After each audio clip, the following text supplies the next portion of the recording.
Good evening and welcome to our Covenant Healthcare sponsored pregame show on Bay County TV. Jeff Doan and Jason Newsham. Oh, it's week 3 and it's rivalry, brother. It's week 3, but it's week 1 for me, so I got to make sure I have my A game on. But if there's going to be a game where I'm going to bring out my best, it's going to be Garber, Glenn, at Glenn. Are you kidding me?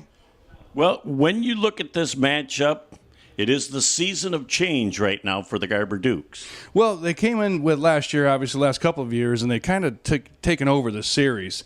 And Jake O'Quillard's out. Dave Matthews is in. And now, all of a sudden, they're going to have to learn a couple of new things. And then he's going to get thrust, even though he was a player, as a coach back into this rivalry. And Coach Horton on the other side is licking his chops right now because he feels his team is playing arguably their best football. Well, when you look at Garber, you know they start with a great athlete in Pettit, quarterback. Yeah, they got Pett, starting off there, but, they've got some weapons. In Cade Wallaker, I'm going to point on him right now because, most people know him as a basketball player, but he's really emerged when he came back out for football, and he can be that dynamo player that really the Dukes can rely on. Well, Westfall is my X-factor player for Garber. I've watched him come through the youth ranks, and he's changed positions, but now on the O&D line, he'll be a factor. Yeah, I like Tristan. I mean, we've been mentioning his name for 3 years now. This will be the third year. Lucas Nearing is the X-factor, I guess, if I had to pick one on both sides of the ball. His first year that we did as a sophomore, he had an interception, or a punt block, and almost changed the entire course of that particular game. So, now that they're seniors, it's like, we've been calling their names for so long. It's like their 5th year, 6th year, you're wondering if they're COVID years. Well, and when you then switch to Coach Horton and you look at this John Glenn team, last year the first thing that we saw with this team is extreme youth. It was, and I thought, we did a Swan Valley game last year, and they had an unfortunate injury at quarterback. And we got to see Bradley Boyk, and I expect so much more out of him this year as a sophomore. In Arocha, another player that we called a lot of last year. But in that game, you were able to kind of see that youth movement, not with any expectations. And I think when you don't have expectations, you can really go out there and shine. If you feel like you're just part of the same system and the same the continuation of something, you really just fall into that. But this group right here, I think they're going to be just absolutely fantastic tonight. Coach LeGros is the new player or the new coach on this staff. He comes from Croslex, had a great tradition there. Sometimes it's good to have a coach from outside the system come and maybe gives a little different spin on where he would like to see the talent distributed, and I'm anxious to see how that happens tonight. Yeah, I don't think for one question that, changing coaches to improve your players is a positive. And when the players can buy into it, and I just want to point, the first week, they had a great comeback against Brandon, fell short. And I know it's tough in football because you play week to week, but when you had that continuation, and I really thought against Elma, they really continued that way. And I am expecting a really big first quarter from the offense from the Bobcats tonight. Well, it's military night. It should be a fun night. Hope for a jam-packed crowd, almost ideal weather tonight. I think we've got it all. Just sit back, relax, and enjoy the best is yet to come. That about puts the wraps on our Covenant Healthcare sponsored pregame show. Back with all the fun in just a minute on BCTV.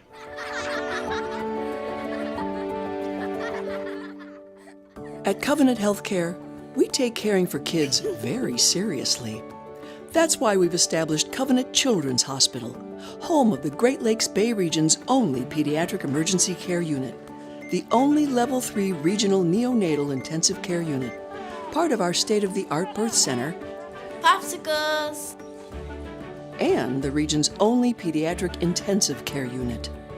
Our pediatric ICU has specialized equipment designed for treating children and board-certified pediatric intensivists specifically trained to deal with the unique needs of pediatric care. As a pediatrician, it's rewarding to work at a hospital with so many resources devoted to kids' care. Covenant Children's Hospital offers a wide range of pediatric specialty services, such as pediatric cardiology, orthopedics, treatment for autism, diabetes, and sleep disorders, as well as pediatric rehabilitation at Mary Freebed Rehabilitation. They have stickers! And at every step of the way, our child life specialists guide them, making their Covenant experience a positive one. Covenant Children's Hospital is also home to the Central Michigan University Pediatric and Obstetrics and Gynecology residency programs, training the next generation of physicians. They won't let you be a doctor without one of these. A children's hospital is more than a building with colorful walls. Rather, it is the embodiment of the hearts and minds of all of us committed to the well-being of children. We're dedicated to providing extraordinary care to infants and children so they can get back to the serious business of being kids. Good evening and welcome back to week number 3 on Bay County TV. Jeff Dolan, Jason Newsham, glad to have you along producing, directing, and filming tonight. Back from vacation, Nick Page. Here is the kickoff. It is a high, deep end over end kick. Going to be taken on the 3-yard line as number 14 rolls up the field, and that is Kelly. And he gets back to the 15, and he gets popped. He was rolling, and I was trying to figure out if he was expecting those white jerseys running at him. We're going to set up a blocking scheme for him, or if they were going to come tackle him. But, little different uniform look out there tonight, Jeff, with a little white on white almost. It is the special uniforms for tonight, so they must have received special dispensation for that. But it's going to be interesting looking at these numbers tonight, so bear with us. Going to have to rely on the old peepers, and we know what that could mean. 1st and 10 for the Garber Dukes with the single back, wing with doubles to the wide side of field, wingman in motion. As the handoff goes up the middle for a gain of almost 6 yards on the play. As the Garber Duke running back looks like Knizek. And he gets, again, almost 6 yards on the play before he's brought down by a bunch of Bobcats. So nice start on first down for the Garber Dukes. Yeah, I think you're going to want to see, and we kind of alluded to it earlier just in terms of offensive styles, and I think the offensive game for the Dukes is going to try to establish that running game and see what they can do to get some of that play action activity going.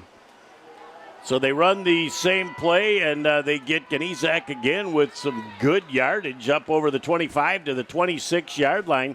Ran the same motion, but Knizek did a nice job. He bounced it out from taking that ball right up the middle to off right tackle. So he found daylight, picked up another 6 yards. 1st and 10 for the Garber Dukes. That's not too bad for a freshman getting his first 2 carries in this rivalry game to go for 12 yards. So it's a way to get your nerves out of your system early. Yep. The John Glenn Bobcats load the line of scrimmage now as a little different result as they bring an extra person up into the box at a minimal gain that time for the same running back, Knizek again. Well, I think that's what we're just talking about a play ago, is trying to establish this running game to that you get John Glenn into that situation where they are stacking the box and maybe Pett, because Pett can run the ball. Let's not forget that he's a very capable runner as well as a little gunslinger action.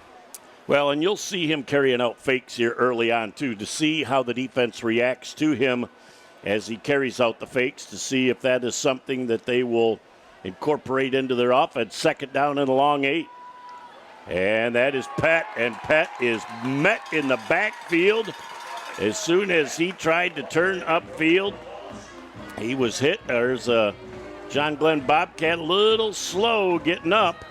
And we're going to have officials timeout right at the point of attack. There was quite a collision and can't really tell who's out there, but we'll take a quick break and be back in a moment on BCTV. For over 75 years, Frank's Great Outdoors has served as the Great Lakes Bay region's premier hunting, fishing, and outdoor shopping destination.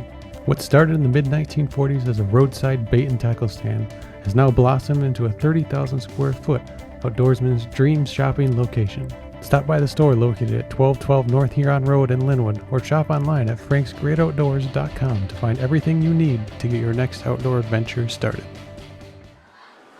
All right, back on Bay County TV as Braden Lee is walking off the field a little gingerly, but under his own power. Looks like it could be a cramp, could be an ankle. Very tough to say by the way he's coming off, but Hopefully we'll see more of him as this game rolls on. Clock starts again, 3rd down and 9. Pet back to throw the ball as he gets it off on the outside, and it's picked off at the 41-yard line. Down the sidelines to the 27, and we got a couple of flags. Couldn't tell if they grabbed the face mask or if they got a horse collar, but we got 2 flags, probably seeing the same thing. Yeah, I think it was definitely a face mask as he was coming off. It looked like he just got a little high on the tackle, and when you're doing that, you're risking at any point you're going high. You're risking that horse collar, or you're risking getting a little bit of face mask. And, when you're just trying to grab onto something and you pull it, it's not good for the player, but, sometimes that's the best option you have as a tackler. You just don't realize what you're doing. So they're going to bring this thing down probably to about the 17-yard line after the penalty. Jerry Haynes, the white hat tonight. They got everybody. TCAOA, one of the creme de la creme. Well, they got everybody ready to, John Glenn's so excited right now to snap this ball, they don't even realize they're going to get another 15. So they're just calling it a personal foul, and they'll move that ball down inside the 20.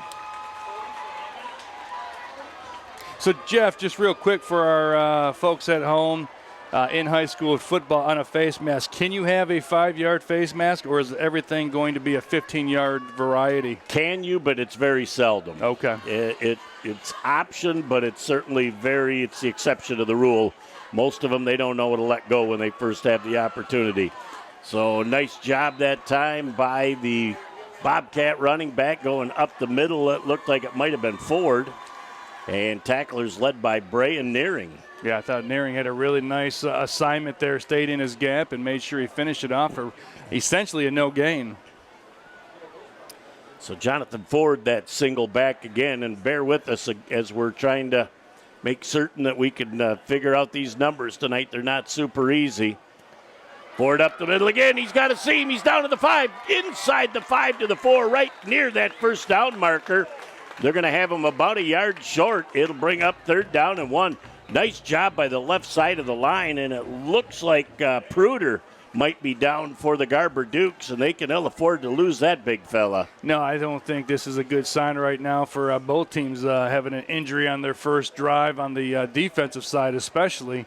But that was a nice hole right there, and that's important to know that, fortunately for John Glenn, they can still get a first down with their great field position here. So they're just looking at a 3rd and 1 now.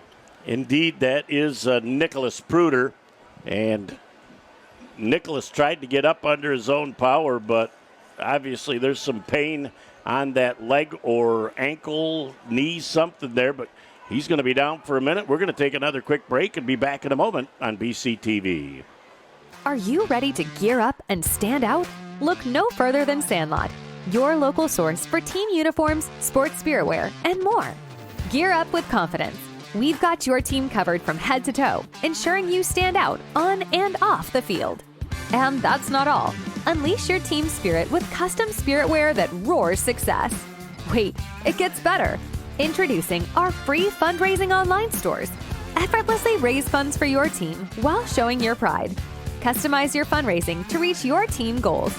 Get started online at sandlotsports301.com or at any one of our 3 convenient Great Lakes Bay locations.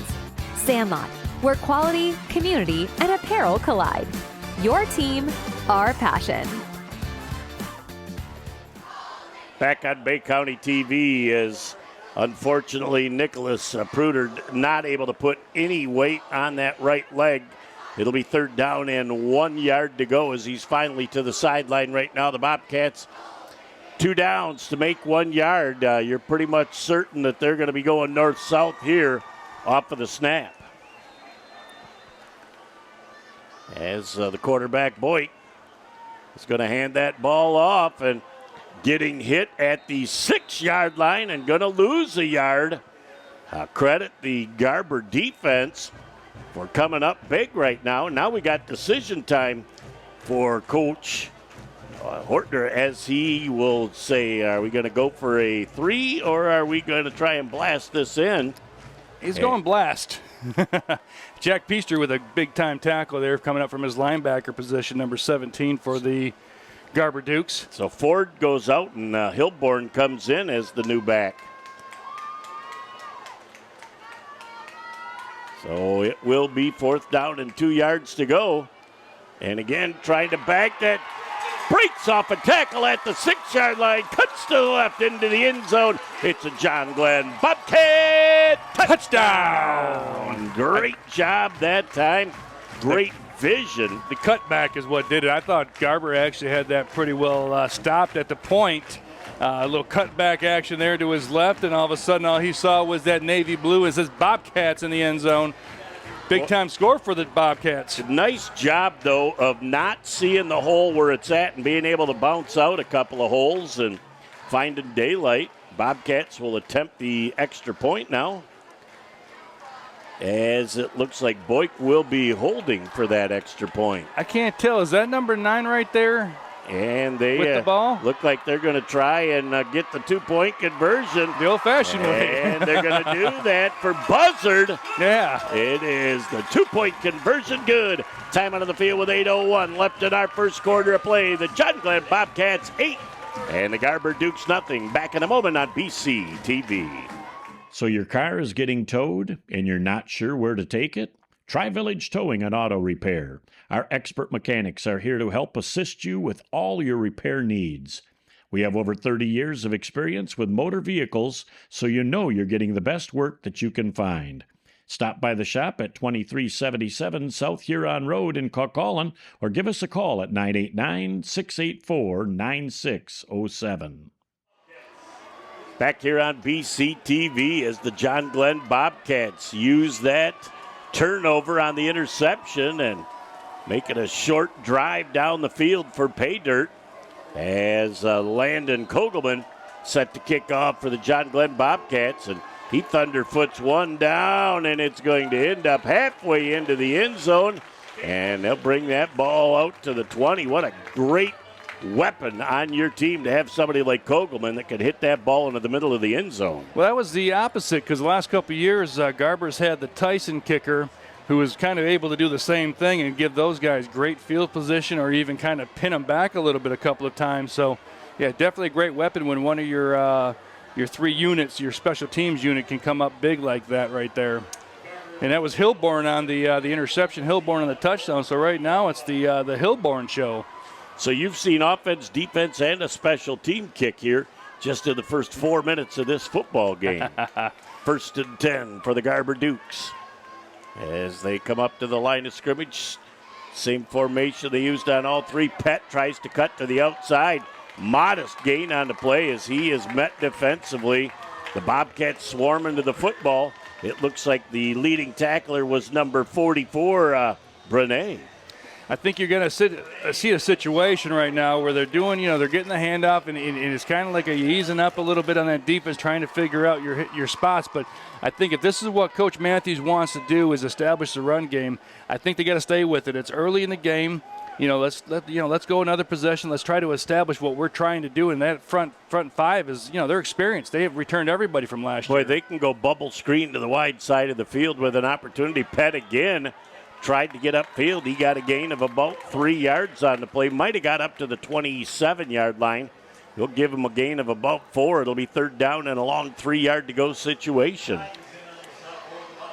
As Bobcats again using the defense to swarm to the football, but with the wideouts to the far side of the field, and it's just 2 offensive players against 2 defenders.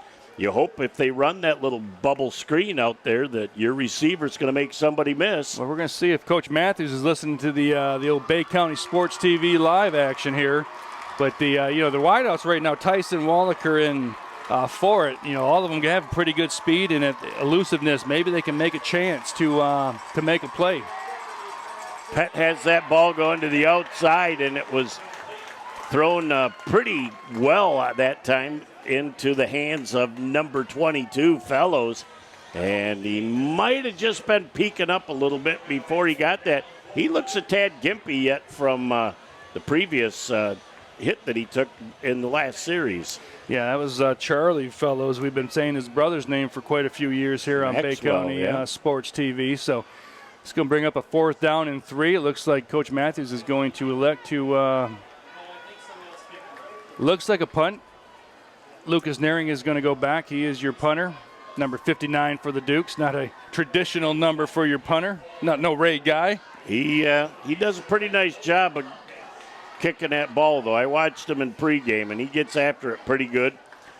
Plus, it's a guy, if you want to fake a kick, he's a load to bring down.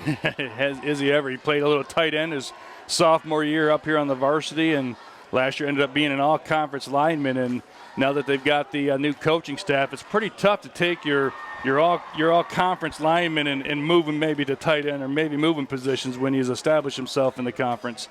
So, again, Charlie Fellows comes off the field. He's a little gimpy yet, so hopefully whatever he's got, he'll be able to work through and be able to come back into this game. As Lucas Nearing ready to kick. Back around the 40-yard line are the Bobcats, ready to get that. Really didn't go good and didn't really get a great kick on it, but coming up very, very confidently is number 2, Beeson. And that's a dangerous catch right there, Jason. Well, it's a dangerous catch, but if you don't get it, you're wondering how that ball's going to bounce. And, it's almost better to take that opportunity there or end up maybe losing 15 to 16 yards. Or maybe if you don't yell fire quick enough, maybe hitting one of your Bobcat teammates and ended up causing a turnover there. So, sure-handed. Beeson's been up here before. It's not his first rodeo on the big stage here on Friday Night Lights, under the Friday Night Lights. And I think with the trajectory of the ball, I agree, it was worth the risk because that would have rolled 15 or 20 yards downfield. So Beeson with a good decision. 1st and 10 for the John Glenn Bobcats at their own 46-yard line. There's a deep pass downfield, and that is caught at the 15-yard line, staying on its feet, down to the 7-yard line is number 5. That's Bradley Boyk. That's the Boyk. Oh, my goodness. Did he go out there one-on-one and caught that ball at the highest point? There was minimal contact there, certainly nothing that you were going to flag, and a huge play for the Bobcats. Yeah, I thought him and Tyson both had an opportunity to bring that ball down, and fortunately for the Bobcats, their Boyk did bring it down, and Tyson was unable to even corral the tackle. Boyk was able to slide out of there to get 7 more yards on it. So Buzzard with that handoff to Hilborn, and he gets down inside the 5, down to the 3-yard line, so 2nd and goal from the 3. And John Glenn coming very quickly up to the line of scrimmage. Hilborn off right tackle. He's at the goal line. He's into the end zone. It's another John Glenn Bobcat touchdown. I tell you what, the best and most impressive part of that was Boyk's blocking on the from the receiver position. Was just listening to sports talk about how important it is for receivers to do that job so their running backs can continue going downfield. And Boyk did a nice job maintaining his block, and Hilborn was the recipient of the touchdown. And how nice is it to have the opportunity to have 2 quality quarterbacks on your squad? The extra point is up, it's long enough, and it's good. Hold that thought with 5:42 left in our first quarter. John Glenn 15, Garber nothing. Back in a moment on BCTV. It's another fall Friday night, and your kids should be playing high school football. It's a fun game, and it's safer than ever. It's safe because the rules, the coaching, and the equipment are better than ever before. As a result, serious injuries are at an all-time low. Seriously. And builds strong schools, lifetime memories, and tomorrow's community leaders. And it's mother approved. It's a great game, and we want to teach it to your kids. Back on Bay County TV, as you look at the neighbors, they've got a great seat for a 15-0 lead, a little bonfire going. Everybody, what a huge crowd on hand tonight, too, as Jason, a great Week 3 rivalry here between these two teams, and the stands are packed. Yeah, I've looked forward to this game since we had it on our calendar, and it's one of those games I circle every year because, no matter what the records bring in, you never know what you're going to get, and we've seen Garber kind of dominate the last couple of years, and right now John Glenn is unloading a little bit of that frustration on him. Kogelman again blasts that thing down. And oh my goodness, it just goes into the end zone by a yard. Woo, looked like one of Mike Wisdala's 9-irons there, backed right up and almost settled down at the 1-yard line. So, whoa, Nelly, 1st and 10 for the Garber Dukes. Yeah, you can wave that 20. You can wave that arm all you want. You better make sure that it goes in there. Well, and it was very nice job of him being alert enough to turn around and make sure it went into the end zone. So he may have been able to go back and get it, but he would have been trapped inside the 10-yard line for sure. Well, it's going to be a big possession right here for your Garber Dukes as they've struggled a little bit to move the ball. They had the interception in the first possession, had a punt on possession number 2, and possession number 3, they found themselves down 15-0.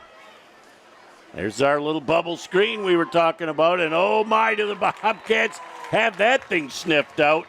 Nowhere to go on that play, as it looked like Lucas Geis was out there and shut that play down in a hurry. Tyson on the catch and guys on the tackle, and both of them were, again, we're talking about it. If you can break one tackle, it's a game changer. But the way that John Glenn's playing right now, they're really carrying over that Week 2 victory, that shutout victory over Alma right now into this Garber game.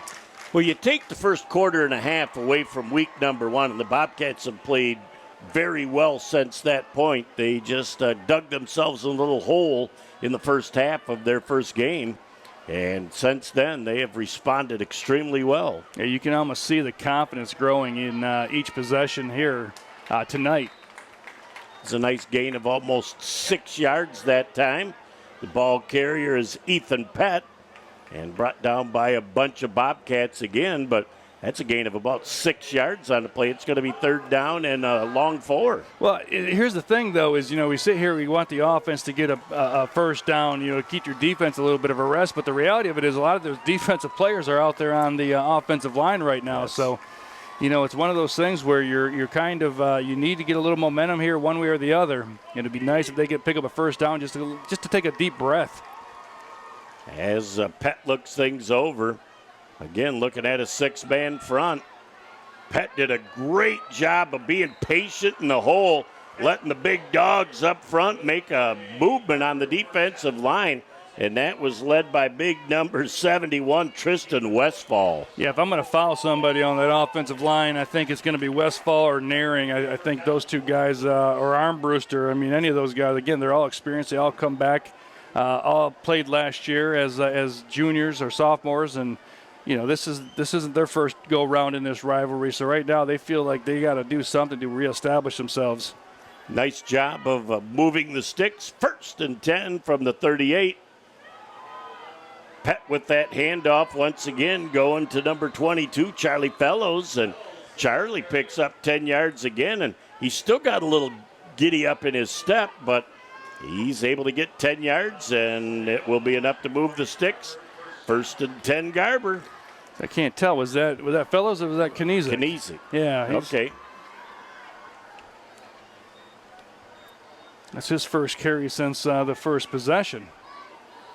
He had a couple nice runs in that first possession. Got himself a first down. Kniezek again picking up a nice gain. Bounces off a tackler. And he gets up to the 45-yard line of the John Glenn Bobcats. So give him another 7 yards of real estate. 2nd down and 3 yards to go for Garber. Finally getting to a little rhythm offensively. Well, we talked about it a minute ago about Coach Matthews wanting to stay with the run game, and I think this is a true commitment to it, just trying to figure out ways. And, again, rely on that offensive line, that experienced line to get you the yards you need. So Pett goes forward, and he picks up the first down. It was a Kniezek again. again. It looked like Tyson. Is that number 3? 23. Again, those numbers are so light, and the MHSAA guaranteed this year that it was going to be easy for guys my age to see those numbers, but there's just not a lot of outline on those numbers, and they're running together. But it was a nice run. Yeah, they look good on out there. The jerseys look good. Gotta love that Carolina blue. Oh yeah, Mr. Carolina over here. It's Kniezek again, the single back. He gets the handoff, tried to change directions, and he gets hit right at the line of scrimmage very low by number 50 on the play. 56, number 6, Bidoff. We're relying a lot on Nick Page right now to help us with some of these John Glenn numbers specifically. He's zooming in on that play, and he's over here looking like he's doing sign language. Well, the camouflage is great. I love the uniform, just not as a broadcast announcer. I could have wore those at school and then wore the regular ones, couldn't they? That would have been Helped perfect us for us. Again, Bobcats going with 6 men up the middle. Pet's going to get rid of that ball, and what a perfect dump to number 34 on the play, Solinsky.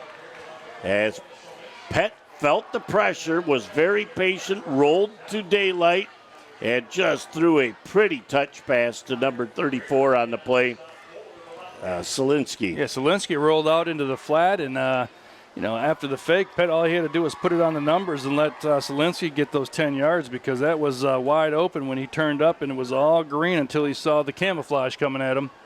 So down to the 27-yard line. Great drive right now for the Garber Dukes, trying to answer the first 2 scores from the Bobcats. As trying to slide forward.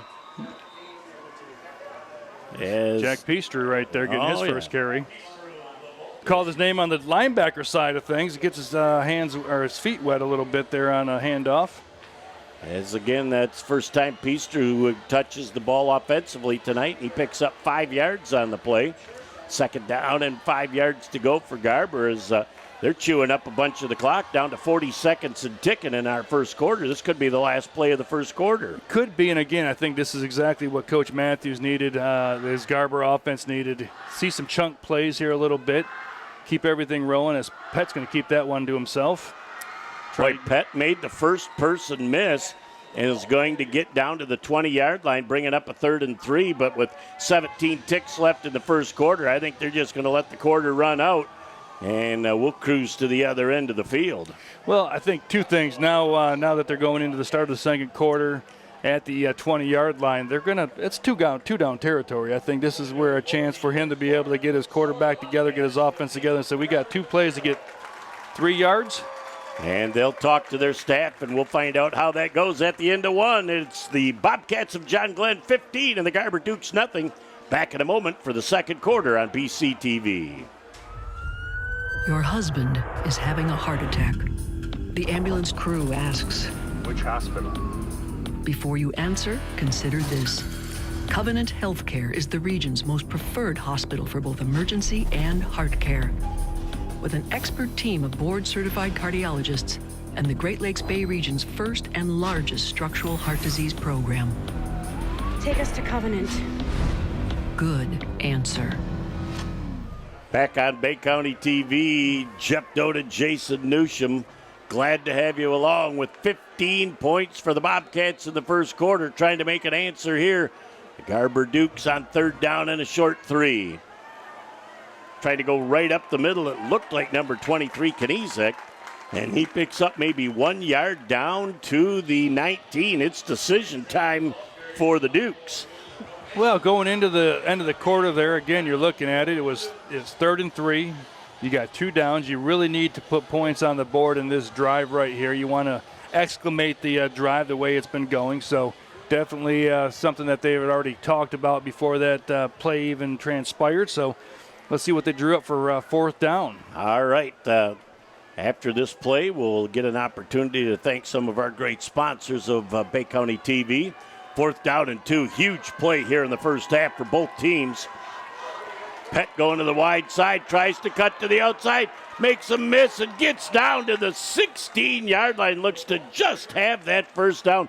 Great individual effort by a nice athlete, and Pet gets the first down. He started running a little sideways there. I started getting a little concerned with that. Was he able to plant that foot and turn it up? But he did just at the right time and stretched out over and got to the 16, and good enough for a Duke first down. He turned on those Benny and the Jets and got just enough around the corner.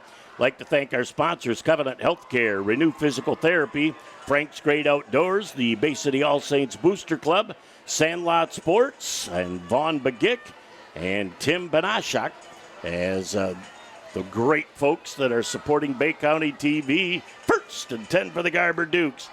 Look at Westfall just coming back from his right side, pulling to lead through the hole. He was bumming because he couldn't find anybody in another jersey to hit. Well, again, we mentioned Westfall's name several times tonight. He is definitely a load up there, but again, another 3-year player that's has seen substantial playing time over those 3 seasons. Expect a lot out of him, and we're getting a lot out of him so far. Second down and a long 8-yard-to-go situation again, single back. Pett going up the middle as he faked the handoff to Kniezek, and he got down to the 11-yard line, maybe just inside the 11. Closer to the 10, where it's going to be third down, and that long 3, short 4 situation again, almost certainly Jason in 4-down territory. Yeah, I think so. And here's you going back into it, and Coach Matthews has got the offensive coordinator with them right now. They're playing in 2 plays right here. There's no question that they've, again, it's about putting points on the board, but they want to put 7 on the board. Well, and you're right. 3 at this point gets them on the board, but they certainly are looking for 6 or more. Well, this drive has been one of those that they really want to put that exclamation point on it. As Pett rolls back, and that is a beautifully thrown ball, and we got a penalty flag down.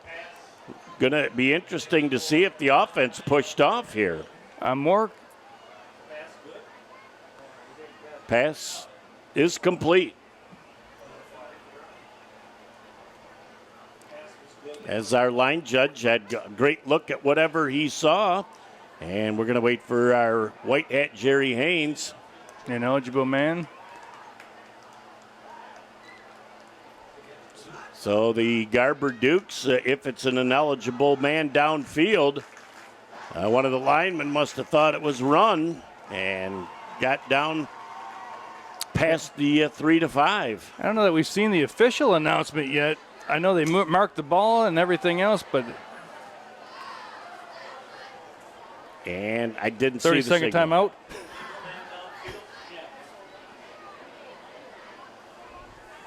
As I missed the signal. What is the top of the head is the. Top of the head is the. Yeah. And then what is the 30-second timeout? There ain't no 30 in football. T.O., baby, get a T.O. Hoops, my man. Let's get through football season first. It's never too early to talk hoops. So they're going over to Coach Matthews right now and explaining to him what's going on. So here's my question, though, is the pass was short of the first down marker by a couple of yards. So wouldn't Coach Glenn or Coach Horton have the option of? Absolutely, but you take the yards back. I'd take 3rd and 10 over 4th and 2 every time. That's what I'm looking at, trying to. It looked for a quick second that Coach Horton was putting the old fist up, which would represent 4th down. Mm-hmm. Or he could have been motioning something to his defense. I think.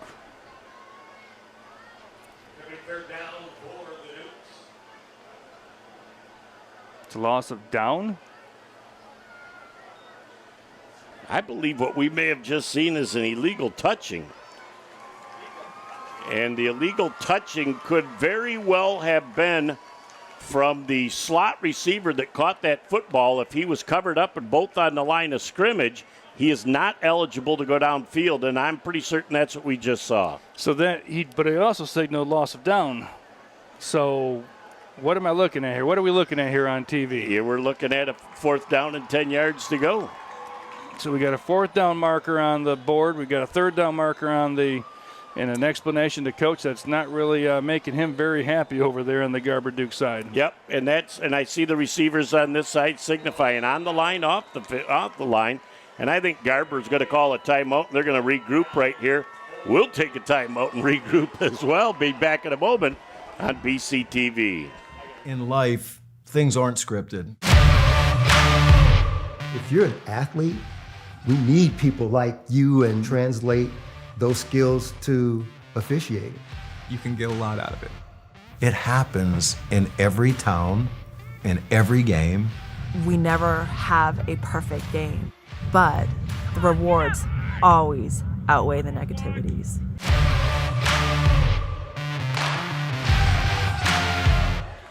back on Bay County TV after everything gets sorted out. It's going to be 4th down and 10 yards to go.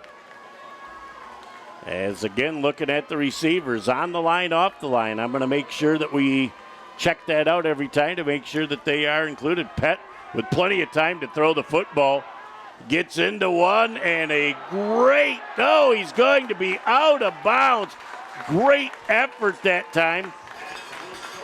As it hit the ground, I'm trying to look and see who that receiver was. Looked like it was Wallaker.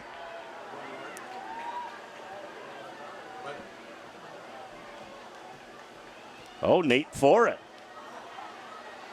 So that's going to be 1st and 10 for the John Glenn Bobcats. Very tough break for the Garber Dukes that time as they had opportunities. And not only did they move the ball all the way down the field, they took a chunk of time off our first half clock, but could not get in the end zone. So the Bobcat offense comes back on the field 1st and 10 from their own 16-yard line. Motion coming to the near side of the field. They're coming with a jet sweep, trying to turn the corner. A great lead block from the wide receiver on this time. And the ball carried on the play by Bradley Boyk, as Boyk did a really nice job of waiting for his receiver to seal the corner. 9-yard gain on the play, 2nd down and 1. Going right up the middle, but we got a false start. When that false start comes from the umpire, it's either going to be the center or one of the 2 guards. Those are the only 3 players that he has an eye on in the pre-snap read. So either the center jumped or twitched before he snapped it, or one of the guards moved. And that's a big penalty for John Glenn. Instead of 2nd down and 1, now it's 2nd down and 6 yards to go as they move back to their own 20-yard line.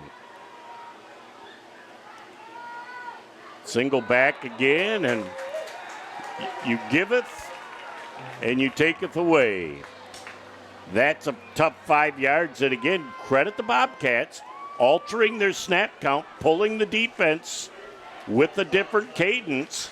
And they got the 5 back. They lost 2nd down and 1. Now the playbook is wide open for what they'll have an opportunity to do. Single back again with twins to the wide side of the field. Trying to roll down the field, and a beautiful pass and completion with about 9 more yards after the catch for number 5, Boyd.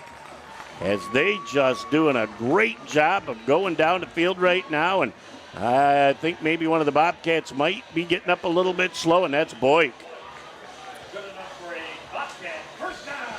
Oh, and he looks like he's either got an ankle or a knee. And we hope that that's all right. He's going down right now, and the training staff's going to come out. It's going to take a minute to take a look at him. We'll take another break and be back in a moment on BCTV. For over 75 years, Frank's Great Outdoors has served as the Great Lakes Bay region's premier hunting, fishing, and outdoor shopping destination. What started in the mid-1940s as a roadside bait and tackle stand has now blossomed into a 30,000 square foot outdoorsman's dream shopping location.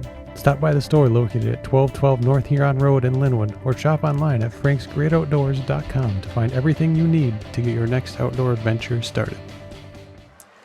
Back here on BCTV as Boyd comes off the field, and he's under his own power, but very gimpy right now, and doesn't look like anytime soon we're going to have another opportunity to see that electrifying young man make it happen, and we're going to have a false start on the offense.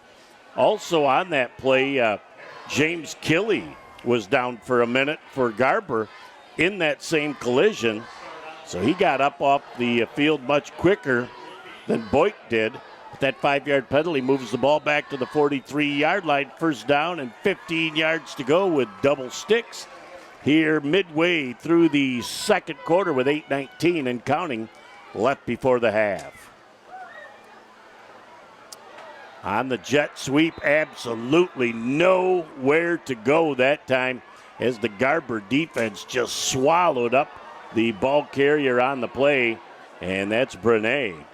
Yeah, that was great. Again, you talk about it a lot, staying your gaps, running your assignments and playing assignment defense. And that sweep, again, if you miss that first tackle, that first opportunity to push him back or to slow him down, that can really get going in a different direction real quick. So Buzzard's going to put it to the air. Buzzard overthrows that ball a little bit, and it's incomplete. He overthrew it, but it was almost still an opportunity to catch it for the offensive player, and I think Pett was kind of waiting for the interception. So that goes to show you want to go after that ball. You don't want to wait for it. Make sure you go up after it. Make that offensive player run through you, and if that's the worst-case scenario. And what you're doing, too, with John Glenn, if you're attacking Pett, you're in a situation where you're making him work hard on the other side of the ball, which might take a little bit of a step away from you on the offensive side. Exactly. 3rd down and long. As I say, it looked like somebody was open here in the flat down here, but they finally got somebody to cover it. Buzzard out, and he's going to toss that ball downfield, and it's nearly intercepted by Pett that time. As Buzzard trying to throw that ball on the run, and that ball didn't quite have the zip on it that Buzzard tried to get.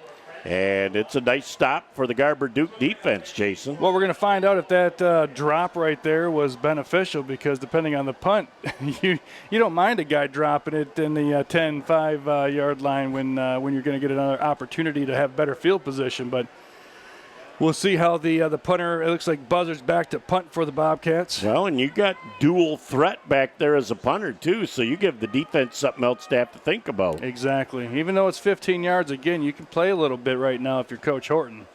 Looks like Foret's back to receive the kick. Oh, a high kick. A high snap and a great kick. And Foret fumbled the ball. And fighting for it. Looks like the Bobcats may have their hands on it. Yes, they do. Bobcats recover the little muff action. It looks like Connor Greer with that fumble recovery. And a great opportunity for John Glenn. And really, really tough as Isaac Kuklowski. Yeah, I thought, a couple of things we were talking about, but the same thing that we were talking about Beeson earlier, coming up on that punt when he called for the fair catch and was able to make it almost like a center fielder coming in on it. Foret tried to do the same thing, unfortunately not able to connect on it, and muffs it a little bit, and now John Glenn's trying to take advantage of it. Has the ball carried that time by Hilborn, and he picks up about 3, maybe 4 yards down to the 21-yard line before the defense, including Westfall and also number 14 on the play, Kelly back in. And he was one of the ones that were down earlier when Boyk went down, so good to see him back in the game contributing. Yeah, Hilborn with a nice 4-yard gain right there on first down. And again, John Glenn didn't need any momentum, didn't need any extra life. That Garber Duke defense finally was able to get the stop that they were looking for. Let's see if John Glenn can capitalize on another Garber miscue. Again, Buzzard running to daylight. Cuts it upfield with a great vision as he had an opportunity to go to the outside, but he cut back across the grain up the field down to the 12-yard line. It'll be 1st and 10 for the John Glenn Bobcats. Getting the call right now. I tell you, the way that they are playing right now and moving that offensive line, that last possession when they were put behind the double sticks, as you said, when the offense had the offsides. Besides that, John Glenn has been able to do a lot of what they've been wanting to do for 3 years now here against Garber. Hilborn the single back. And we're going to have another false start. And if there's one thing that can stop a drive, as we know and we have witnessed over the years of broadcasting these high school football games, are these turnovers that are just tough. Unforced penalties. When you get something where you just have a snap infraction or you're moving prior to the snap, those are things that'll drive a coach nuts. Coach Horton is probably hearing a who right now. And if you see these flying birds coming through the air, no, they're shooting up shirts into the audience. Nick Page almost got one earlier. So he saved the camera, though. That's what's most important. Buzzard back to throw. That ball is deep into the end zone and incomplete. Great defense provided by the Garber Dukes as both players went up and tried to high point that ball. as number 2 Beeson was in the end zone with that potential reception. Well, you got two things right there. You got good offense, you got good defense in that situation right there. Good defense outlasted the good offense. Let's see what they're going to come to here on 2nd down and 15 from the 19-yard line. Boy, they're going with the new look here with trips to the near side. Hilborn the single back with Buzzard the quarterback. Let's see if they run a little skinny post. Oh, Buzzard almost blew a tire. Now he's going to run forward. Could not get out of trouble, and is going to be back at the 23-yard line. And we got a penalty flag down, or did we have a stoppage of play here for? I don't see any yellow hankies out there. But somebody may have lost a helmet. They stopped the clock, and they have to come off the field if that's what happened.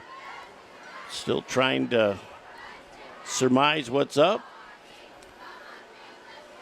I think the Garber coaches out there on the field, they may get called for too many men on the field. Got a couple coaches so out Ryan there. Bray might have been the culprit there and has to come off the field for a play. Looks like Tristan Westfall going off the field too on the far side. So 3rd down and a whole bunch again. They're going to run twins to both sides. So look to see if Garber comes with pressure, trying to force something quick. Buzzard with that throw down the middle. Almost perfectly placed, just a fingertip away from the touchdown. And the Garber Duke defense holds. Buzzard really needled that in between a couple of defenders and looked for a moment like he had threaded that needle. I thought it was a perfect strike, unfortunately. Not able to bring it down for a touchdown there, but I tell you what, that showed me a little bit about Buzzard's throwing ability. That's a really impressive throw. Waited patiently, waited for it to open up, let him. Well, they're going with the same formation again with twins on both sides on 4th down and a bunch. Buzzard's going to let this thing go into the end zone, and it's going to be incomplete. Wondered if they might attempt a field goal there to go up by the 3 scores, but Coach Horton says, I'm just going to try and put that thing in the end zone, going for 6. So the Garber Duke defense comes up big here at the 4:45 mark left in our first half of play. It starts with the unforced, the offside, unforced, and it was Buzzard going backwards up to the 24 where he was trying to make a play happen. Good credit to the Garber defense there. And then again, comes back with a perfect strike. And on that last one, again, you're looking for a couple things. One, you get a touchdown, maybe get a defensive pass interference, maybe prolong the drive. Worst case scenario, you're starting the Dukes back at the 24-yard line, which is where they are at to start this drive. And they've got plenty of time with 4:45 left in the first half to get the ball in the end zone. And it looks like number 23, Kniezek. Modest gain of a couple of yards on the play. Whole bunch of John Glenn Bobcats there defensively to stop that down. Well, the Bobcat defense right now, again, going off of last week's shutout win over Alma, posting a shutout here against a big rival, crosstown rivalry here. Playing real well, but they're really doing a great job of swarming. Every time, whether Kniezek has the ball or Pett has the ball, they're doing a great job swarming. Again, they're going after both the running back and the quarterback, and whoever has it, John Glenn has a bullseye on. That is number 55 with the great play, and it's Marcus Joshua. And again, they were just back there sorting out people until they found somebody with the pigskin. Yeah, they're going to tackle everybody in that situation. So coming onto the field right now looks like Owen Campbell, number 58 amongst others. So they've got a few substitutions of to get some fresh players. Get their nickel package out there. So now they got number 11 back on the field. The abacus only went up to 10. Now it's at 11, so everything is good. You're running out of toes and fingers? Yes, it was. We didn't have a spare one there. 3rd down and a long 10, and it looks like the Garber Dukes are going to take another timeout. They're second of the first half. We'll take a break, 15-0. The Bobcats over the Dukes. Back in a moment on BCTV. Village Towing and Auto Repair of Kaukaulin and Bay City is here to help you in your hour of need with fast and friendly service. With over 30 years of towing experience, we know how to get the job done quickly and safely. From big to small, we do it all. Give us a call at 989-684-9607 for all your towing needs. Back on BCTV, Jeff Donan, Jason Newsham. We are pleased to have you along, producing, directing, and filming tonight. Nick Page, as we are glad that this rivalry game in Week 3 is on Bay County TV. Third down and a big 10-yard to go. Pett sends that thing out in the flare, in the flat area, and a nice job making the first man miss. But how about the Bobcat pursuit to the football? Ended that in a hurry with number 21 on the play. I thought it looked like a 71, and it was Solano.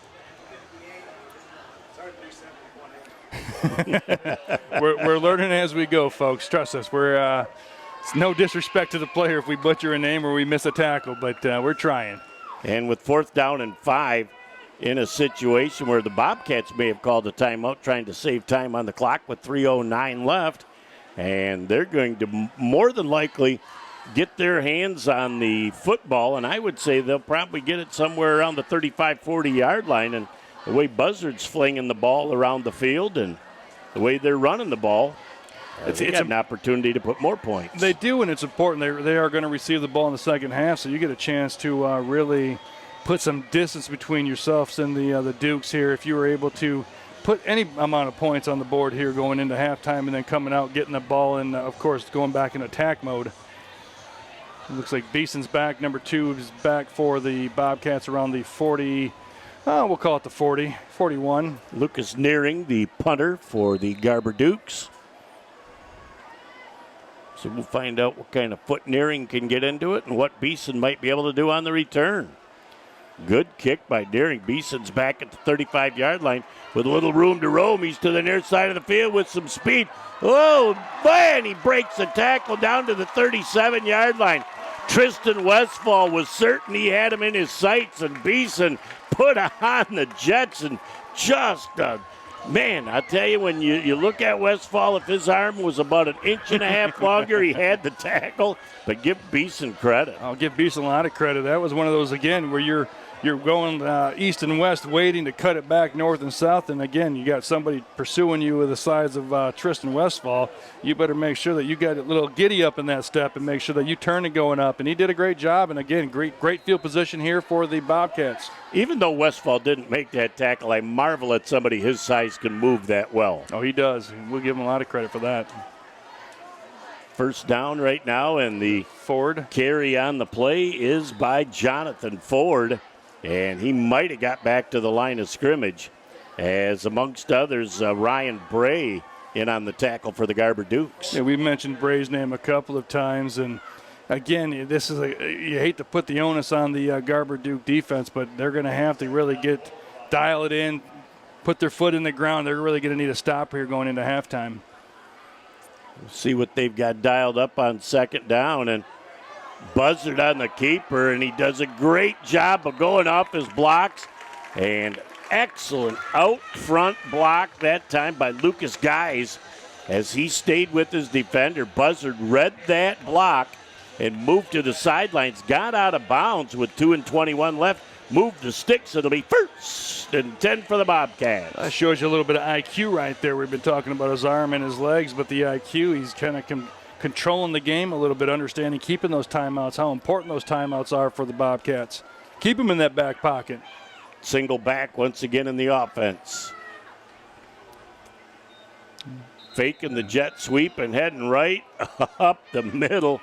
And Ford. Yeah, this is Canadian football league. That would have been a great play. Oh, if it was CFL, he was in for 6. Of course, he would have been running 110 yards, too. He'd have been running some kilometers.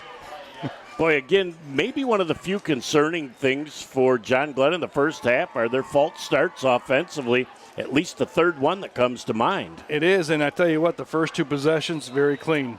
I know they had a short field on the first possession when they had the interception, but both of those possessions were very clean. No penalties involved, and the last 3 have had a penalty, and they put them behind the sticks. First down as Buzzard tries to go up the middle. Swarming defense that time by the Garber Dukes. shut that down after a modest gain of a couple. Tacklers on the play led by number 44, Zwetzig.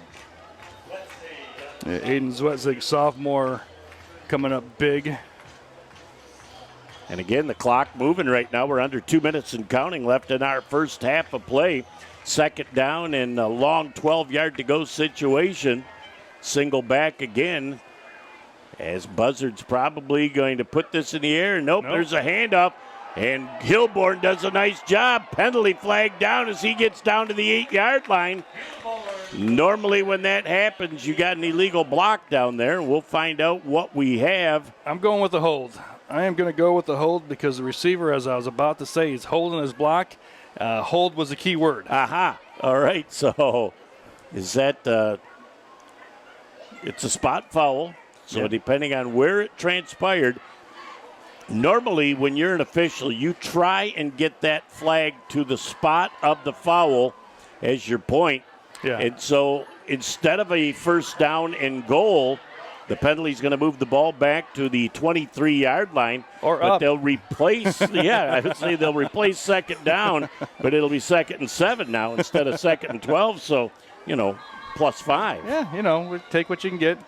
We got a timeout right now by officials timeout at this moment. I think he's going to come over and ask. So I thought he did a nice job of placing that penalty flag right where the hold. I mean, I was watching it as it was going, and again, not being able to see great from up here, but understanding where that potential block and hold was being held at. I thought he did a nice job. And they're going to start the clock. I think that's maybe what he was talking to the headlinesman about, is to say, was that in bounds at the end of the play? Looks like Garber's coming on a blitz, and they knocked that ball away. As coming defensively again was Zwetzig again. Yeah, if he puts a couple of hands on that thing, he's going 60 yards the other way untouched. It was, again, they were coming with a lot of pressure, so let's see what the John Glenn Bobcats dial up here on 3rd and 7. I wouldn't be shocked if they might try a little draw play Well, they here. got timeouts again. They got, with Buzzard going out of bounds in that one play and keeping those timeouts in his pocket. He's trying to get the outside. He gets to the outside. And now he's he going to just bang puts down. his face down and gets down to the 10-yard line. What a great run by Hilborn. Unbelievable. Very non-Barry Sanders-esque. Get out of bounds and save your body. He said, yes. He says, line them up, boys. Well, at the 10-yard line with 1:08 and counting left in the first half, you got time with a couple of timeouts. Exactly. Send a message, right? Hilborn again, that single back next to Buzzard. And he breaks another tackle, and he's down to about the 6-yard line before he's brought down again by the Garber Duke defense. And amongst others in on that hit, looked like Lucas Nearing. So making a quick change is probably down to 30 seconds. It is down to 32 seconds. And now we're going to get a stop at a little timeout. But again, 15 seconds right there. You better be thinking of that ahead of time. We'll take a break and be back in a moment on BCTV. Founded in 2011, Renew Physical Therapy has quickly become the Great Lakes Bay region's fastest-growing patient-centered physical therapy and rehabilitation specialists. With 16 locations to serve you, our friendly, highly qualified staff of physical, occupational, and massage therapists take great pride in offering one-on-one treatments through customized plans to help you achieve the best possible outcome for your health.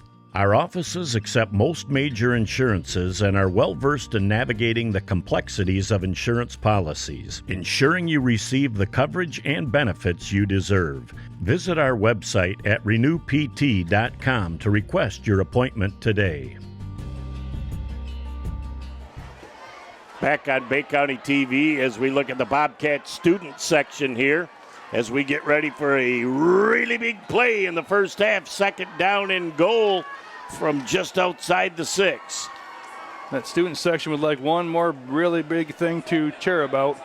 And a pass that was intended for Brené And it was just airmailed by Buzzard. He wants that one back. He wants it back. He knew right when he released it he wanted it back. And I remember those throws in Tecmo Bowl.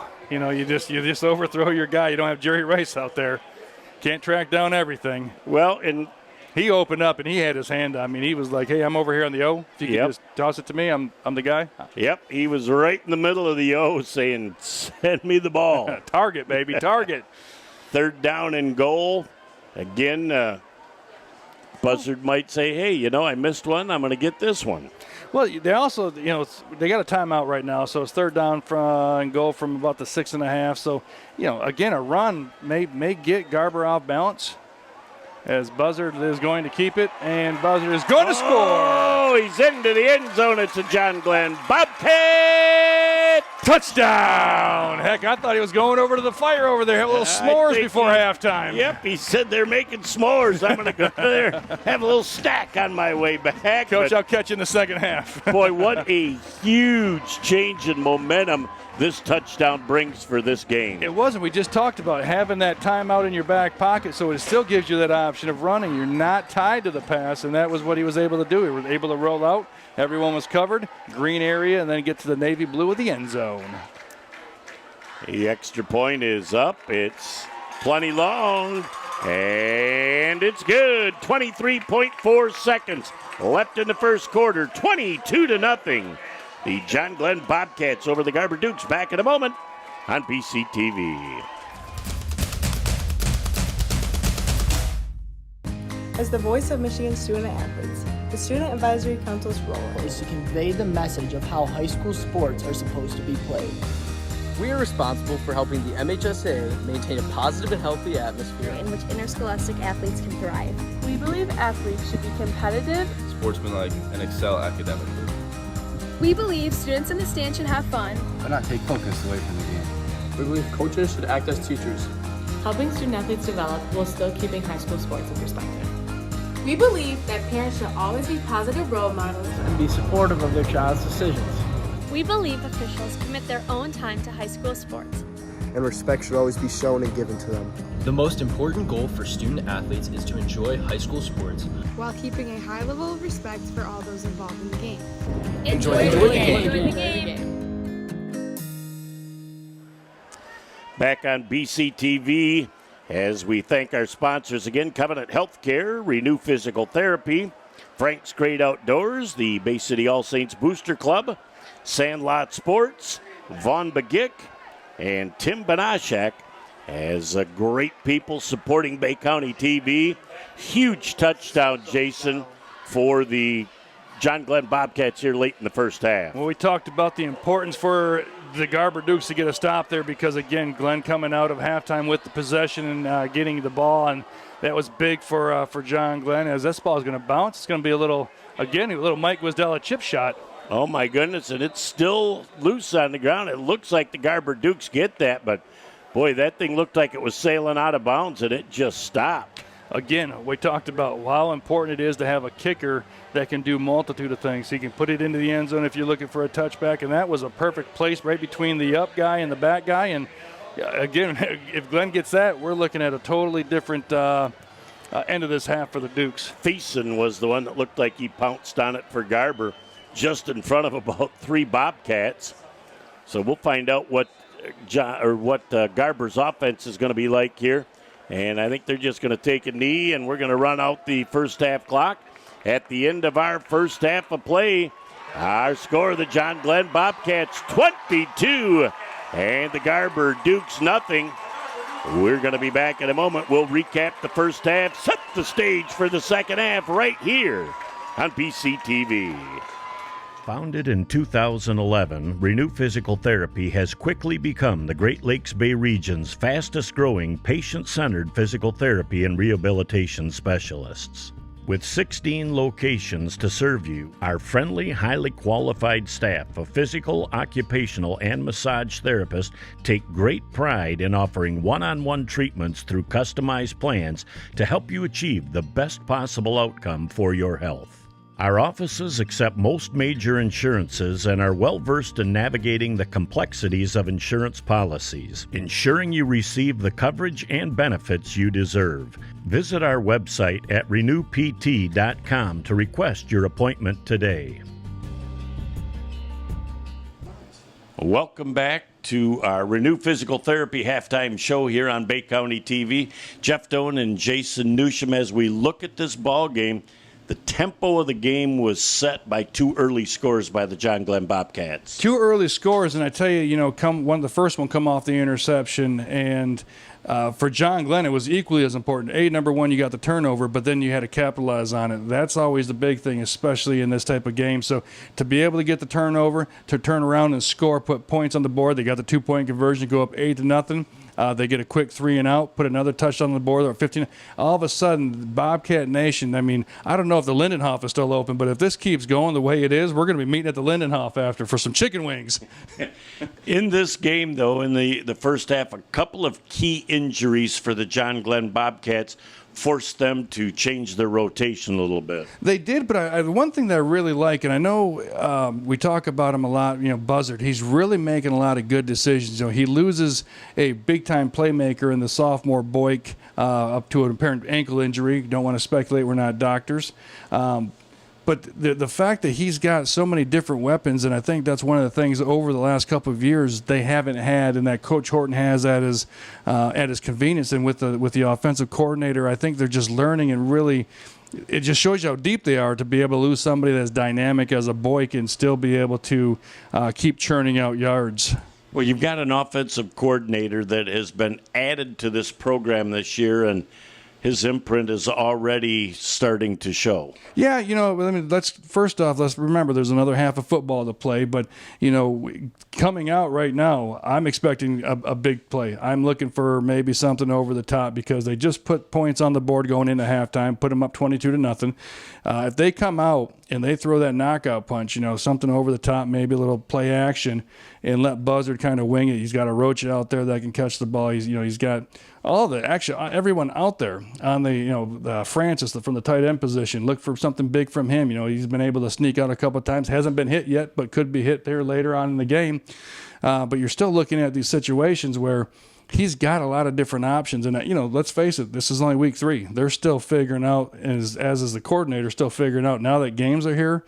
They haven't had a ton of success in the past. We now are, tasting a little bit of this. What else can we do? How much more can we throw at them? And this second half is going to be big. Well, the first possession of the second half is going to be huge for both teams. It's either going to be another score for John Glenn or Garber works themselves back into the ball game. So we're looking forward to a great second half. Can't wait to bring it to you. That about puts the wraps on our Renew Physical Therapy halftime show. Back with all the second half action in just a moment on BCTV. Are you ready to gear up and stand out? Look no further than Sandlot, your local destination for custom screen printing, embroidery, and promotional goods in the Great Lakes Bay region. With not 1, not 2, but 3 convenient locations right here in the heart of the Great Lakes Bay region, we're your MVP when it comes to branded gear that hits the mark.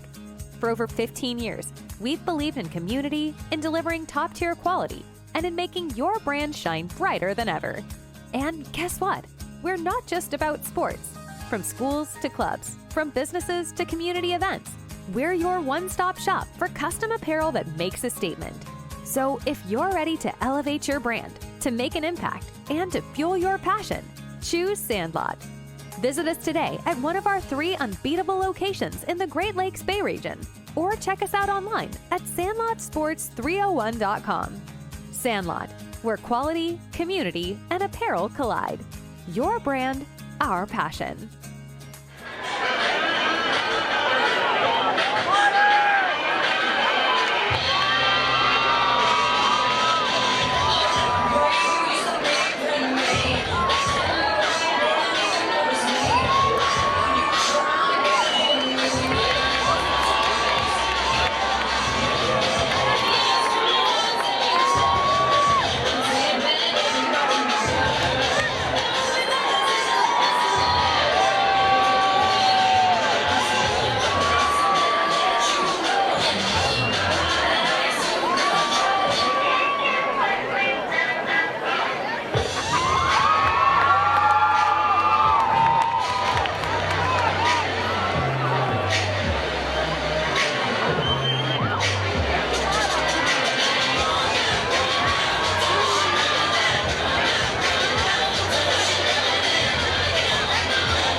record. Nothing is more troubling than heartbreak. This song parents love into the Essexville movie. Feel free to sing along as senior drum major Madison Davis conducts You Gotta Give Love a Bad Day.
Back here on Bay County TV, ready to start our second half.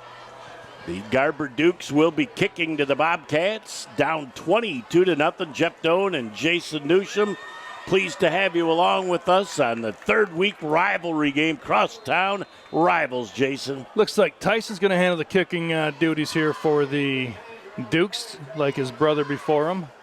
Down to the 8. A little return action on for the Bobcats. Looks like Beeson. It's a good chance. He does a lot of the... It is number 3, Arocha, as the number 2 and the number 3 when you're looking way across the field.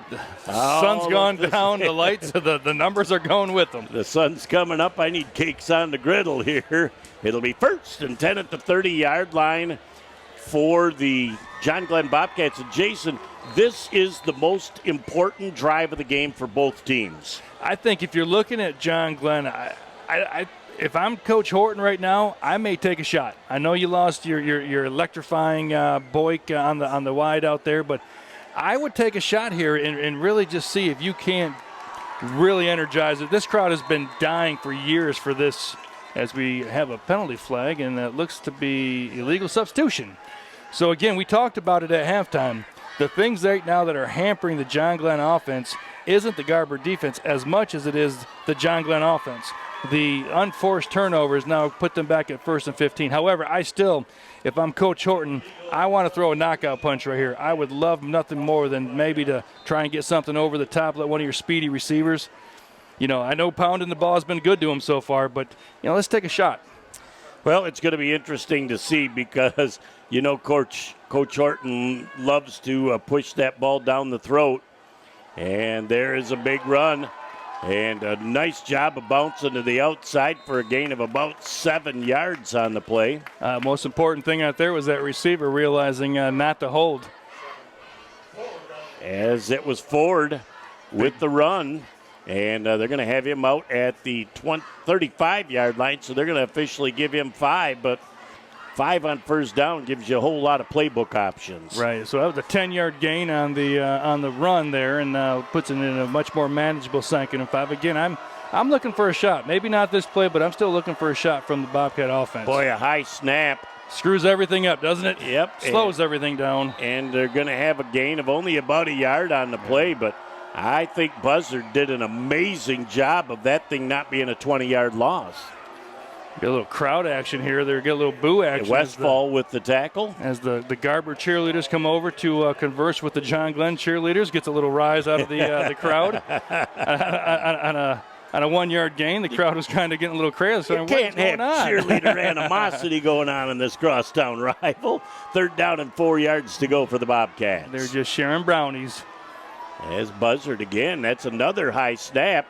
And that ball is pushed forward for a 1st down and a little extra out to the 42-yard line as the ball carrier was brought down once again by Pruder. As Hilborn doing a nice job carrying the rock. It'll move the sticks, and it'll be a 1st and 10 for the John Glenn Bobcats. Maybe now a little farther towards midfield, Jason. They might take an opportunity downfield. I just want a shot. Yep. Let's take one. As they do a quick out, and very nice completion for about a 5-yard gain, 4-yard gain. They're probably going to be out to about the 45. They're going to give them only the 44-yard line as that pass went to Greer. Wallaker had the nice closing tackle for the Dukes, not letting him escape the first tackle, allowing himself some time to get some reinforcements there in the baby blue helmets. Like the pass play, though, it keeps the defense honest. It was a modest gain, but a great connection from Buzzard. Buzzard on the keeper, and he is met in the backfield and thrown for a loss. As the defense really doing a great job of swarming the football. Looks like it might have been Lucas Nearing in on the tackle. Yeah, I thought that was 59 in there with again, staying home, staying in his assignment football, playing that gap responsibility. He's just fun to watch. You know, he seems like he's everywhere, and it's just great to see. What is he? He's like everywhere you want him to be. Is that a credit card company? He's everywhere. Yep. Yes and yes. You can be all you want to be. They're down at 10 yards to go for the Bobcats. Buzzard with a better exchange, this time with a little bit of time to throw. And now he's just with a pump fake trying to turn upfield. And, boy, he made something out of nothing. He's going to end up short of the first down mark, but looks like he is going to officially be out at about the 43-yard line, so a much shorter gain than I suspected. Yeah, he must have ran out early. I wasn't sure if the ball came loose there. That's when I was wondering what the... Kind of looked funny on the other side of the field, so not sure, but a modest gain. It'll be 4th down and 8 yards to go, and a big stop for the Garber Dukes here to start the second half. Well, we started talking about how big of a possession it was and going for that, maybe that kill shot for the Bobcats on offense and how important it is for the Dukes on defense to do what they just did. Was even after they gave up the first down, they were able to tie in a little bit, now forcing a 4th down punt here from the Bobcats, hoping to get the ball, flip the field a little bit, and then get something sustained on offense. So there's a line drive kick, and the ball down on the ground again. Looks like the Garber Dukes have got the football. As Ethan Pett back there. Well, he quarterbacks, he breaks up passes, he recovers fumbles. A little bit of everything out there from Ethan Pett. Boy, that would have been a huge swing in this game if the Garber Dukes don't keep their hands on that football. Starting at their own 25-yard line. They got a whole lot of green to go to get pay dirt, but at least they've got their hands on the ball here with 8:26 left in our third quarter of play. Yeah, those 2 turnovers in the first half, definitely can't afford to do that. Again, talking about self-inflicted situations that both teams are trying to avoid. John Glenn's worst thing that they're doing right now is the offsides penalties. Garber's just going to need to get a good sustained drive here, and who better to go with than Knezak up the middle. Knezak's going to pick up almost 11 yards. Looks like we got a late hanky into the fray there. He didn't throw that very emphatically. So you guys taught when you were in officiating school to not throw them like they used to? Did you ever see what happened when Joe Thomas took one in the face? You got to be careful when you're going into the pile there. They're bigger than me. As we'll find out what happened at the end of this play. Oftentimes, you end up with a face mask in this situation. We'll find out what's going on.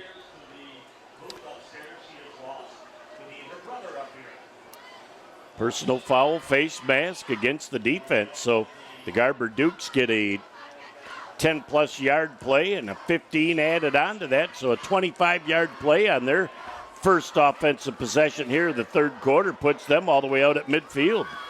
Well, this is going to be just as important as of a drive. You know, the first possession for the defense, they held serve.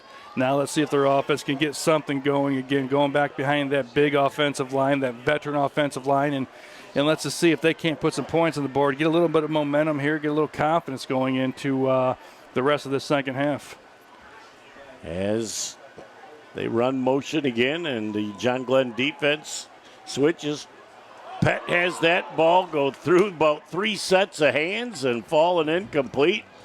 Pett threw that like a shortstop deep in the hole trying to send that ball to first base. I was thinking third base, but yeah, we'll go with shortstop. He definitely had a lot of mustard on that toss and went through 3 sets of hands before falling harmlessly to the ground. Second down and 10 yards to go for Garber as we're at 7:52 left in our third quarter of play. 22-0. The John Glenn Bobcats continue to lead over the Garber Dukes here in our Week 3 crosstown matchup. Second down and 10. Let's see. They're going to dial it up with Pett faking it to Knezak and keeping it, going up to the short side of the field. It gets about 7 or 8, maybe close to the 9-yard marker. Yeah, they're going to give them a solid 8 on that second down. So they're down in a very manageable 2-yard to go situation as Pett, that was kind of like a read option. He read the defensive end, saw him crashing, and was able to cut to the outside. Good block from the wide receiver and a positive play for 8. I think if you're John Glenn right now on the defensive side of it, I think it's going back again, assignment football, number 1, and making sure you don't give up that big play. You're up 22. You got a lead right now. You don't want to give up anything quick and anything that's going to possibly change some of that momentum. So Staying true. Yep, Knezak back up the middle, carrying about 5-6 guys with him. He's got the first down and more, a 6-yard gain down to the 36-yard line. Knezak moving the stack well with a little help from the big dogs up front. Yeah, you're looking at Campbell up there, Westfall, Nearing, Ryan Bray, Ethan Armbruster. I mean, you're talking about 5 solid guys that they know a thing or two about blocking. And it looks like a timeout, John Glenn. Well, the Bobcats are going to take a timeout, talk things over. We'll take a break and be back in a moment on BCTV. How's married life? Are you ready to have a baby? Baby, baby. How about that baby? Ooh. I'm not getting any younger. When you are ready, with the only neonatal intensive care unit in the Great Lakes Bay region, Covenant is the safest place for your delivery. Go to mycovenantbaby.com. Back on BCTV. 1st and 10 for the Garber Dukes after the Bobcat timeout from the 36-yard line of John Glenn. Pet on the keeper trying to cut the corner, and there's nothing there. Great job by the corner to make him go back to the middle of the field, and 4 Bobcats in on that tackle. Oh, Jeff, there was something there. It just wasn't any green and any white Carolina blue jerseys there. It was all camouflage Bobcats waiting for him out there. Marcus Joshua led the tackle. Shoot, I tell you what, the play at first I thought maybe he had a chance to get to the outside, and they just, again, you had that timeout. I thought that was a perfectly called timeout.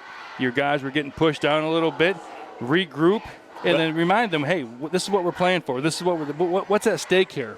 Well, Lucas guys never gave up contained, stayed with the outside shoulder, keeping Pet to the inside. When Pet cut back to the inside, the pursuit to the football was fabulous. Right. Pet now goes to this side of the field, and he throws a strike. It completed down to about the 32-yard line for a 4-yard gain, and that catch was made by Nate Forret. So he's got a 4-yard gain. He's out of bounds, and it will be 3rd down and about a long 6 from the 32-yard line. Well, if you're in this situation, 3rd down, you're looking for at least, I would say, 4 yards to make it a manageable 4th down. So, again, at least it opens up your playbook a little bit more than having to get it on 4th and 6. So let's see what Coach Matthews dials up here, but I wouldn't be surprised to see maybe keep it on the ground, see if you can slash 3-4 yards with Knezak or Pet on the keeper. Pet back, and he just plants it, and he throws a strike, and they are going to say completed again to Forret as he gets down to about the 20-yard line.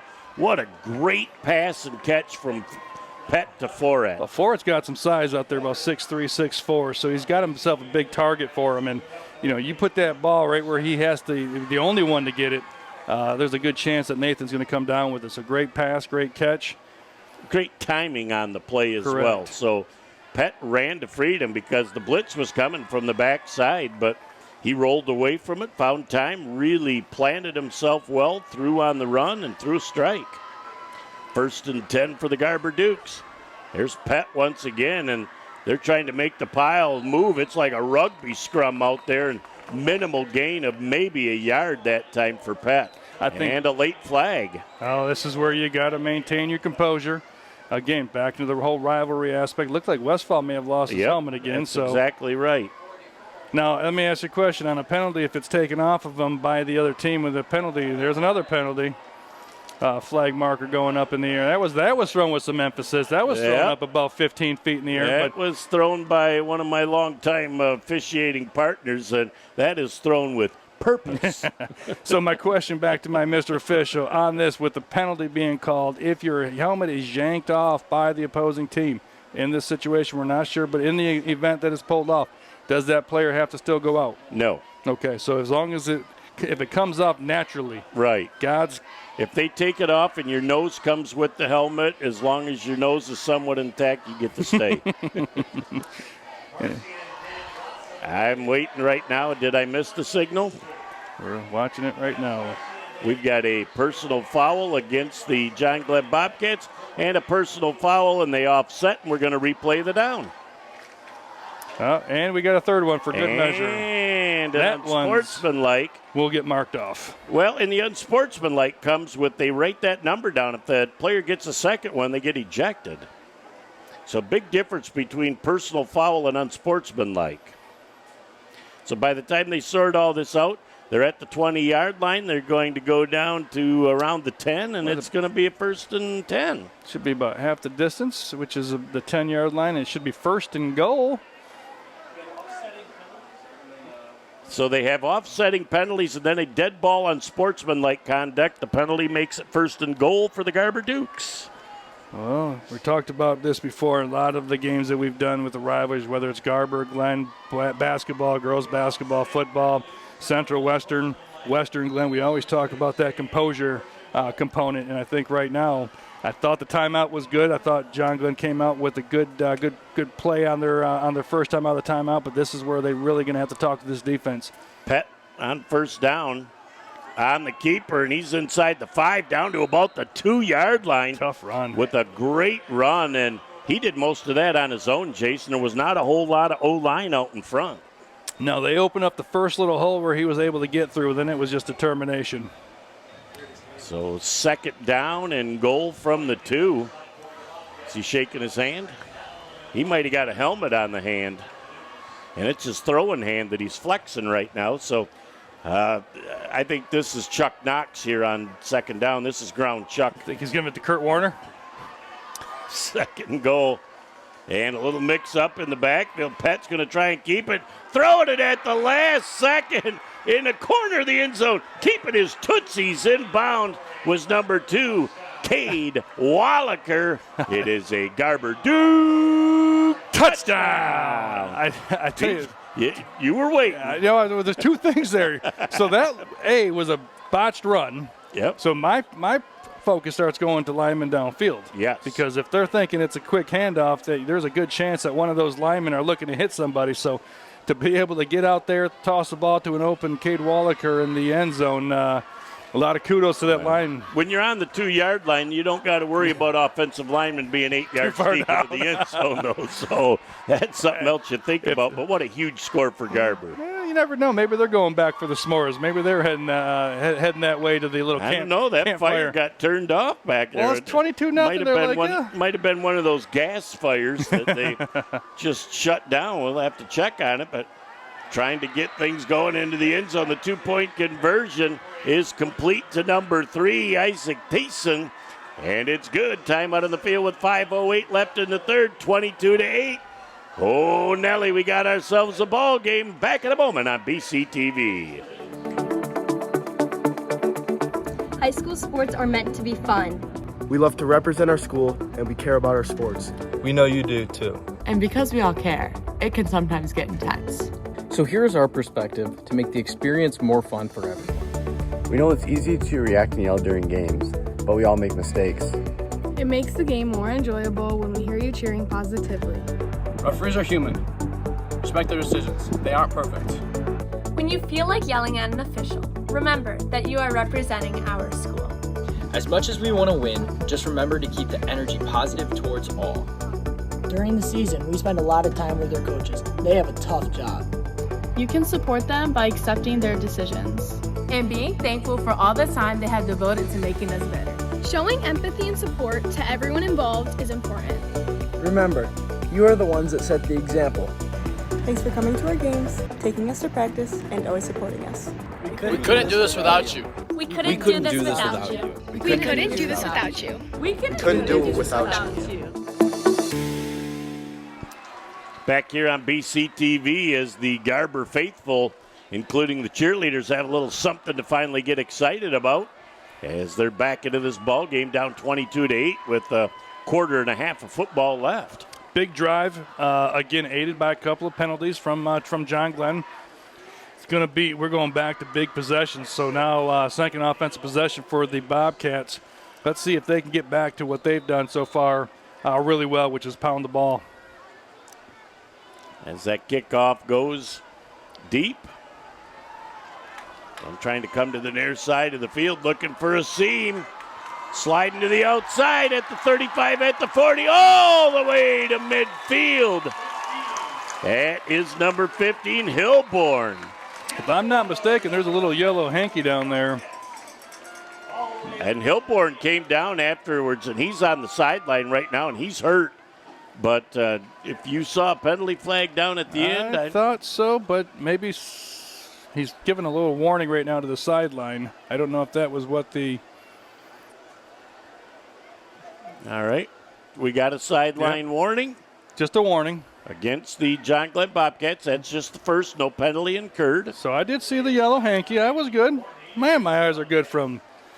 Man, Jay, well, that's 60 why yards away. I always have younger guys working with, well, except with Gwiz is there. He's 6 months older than the grandfather.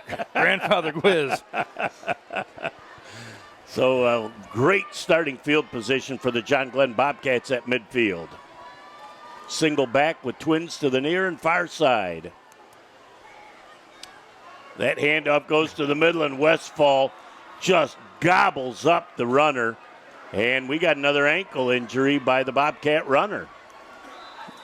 Boy, Westfall just engulfed him. He handed that ball off, and Westfall was right there immediately. And there's a lot of players that you might be able to sneak out of the grasp. Westfall, my money's going to be 99 out of 100 times that he's not going to let you go. Yeah, once Westfall gets his mitts on you, it's over. But we were going to take a break, but looks like we'll be able to. It's like Ford, right? Number 7 coming off. Boy, been a lot of dinged and nicked up folk tonight in this game. It's been very costly, especially for the Bobcats. I thought initially we were going to maybe have some cramping because of the heat today, but no humidity. It's actually a perfect night for football. And it cooled down big time after the 7 o'clock hour, and it's a very pleasant night for the fans and the players right now. Second down and 12. The clock starts.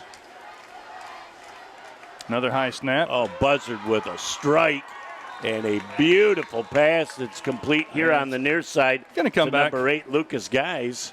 I'm guessing it's going to be a hold. Boy, and that would be tough to see a hold because that ball was in and out of Buzzard's hands in a hurry.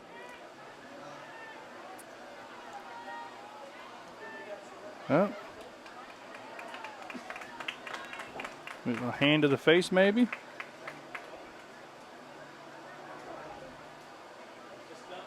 Personal foul, roughing the passer after the completion. They're going to add 15 on the end of that play. Well, the marking was usually in the spot of holding, so I stand corrected. However, because it was so quick, my attention turned to the receiver that I didn't see the after effect there. Well, and again, I'll preview the White Hat's responsibility. When that play's going on, he's got vast responsibilities. When that quarterback throws the football, his 100% focus is ensuring that he's okay. Incomplete pass, that is a forward pass.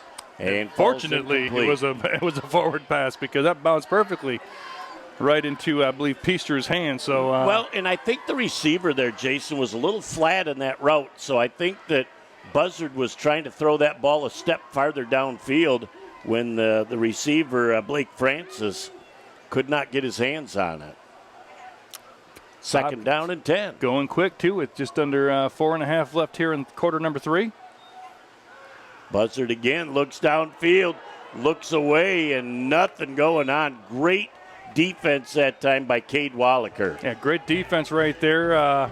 I think that's one of those passes, though, that if you throw it, that you're really the only person you want to be able to catch it is going to be your guy and not leave it up there for a potential interception. So, well, and I'm a little surprised, though, coming out. They're running the ball and moving the ball and coming out here with 2 throws. Now you're down 3rd and 10, which is typically a passing down, but crazier things have happened tonight. Yeah, and I think Buzzard also felt that internal clock going off. And he looked at 2 people, nothing there, so he threw it to the only spot that there was going to be something, and John Glenn's going to call a timeout here on a big 3rd down and 10 play. We'll take a break and be back in a moment on BCTV.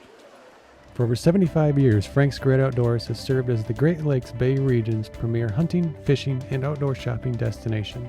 What started in the mid-1940s as a roadside bait and tackle stand has now blossomed into a 30,000 square foot outdoorsman's dream shopping location. Stop by the store located at 1212 North Huron Road in Linwood or shop online at franksgreatoutdoors.com to find everything you need to get your next outdoor adventure started.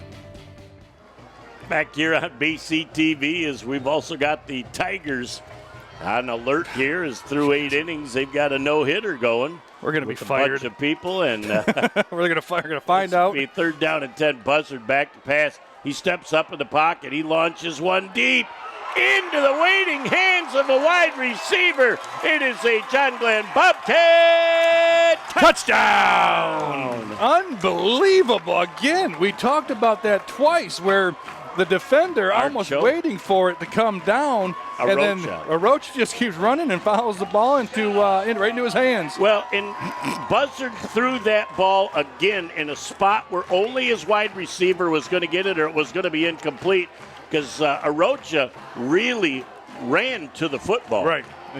He flew. And that was a big answer by the Bobcats here to almost go up 28-8. Now the extra point up and good. 29-8 puts it back at 21 points.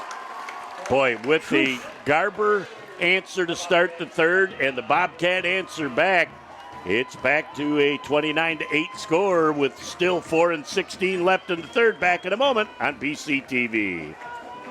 Sports give so many opportunities to kids. It gives them an opportunity to see where they fit within a team, persevere, understanding how to work with different personalities. Those are the lessons that will make you a successful adult. As a mom, you have to have an understanding of what concussions are. Concussions are things that are treatable. If we take care of athletes, they will be able to develop and have a long, happy, healthy life.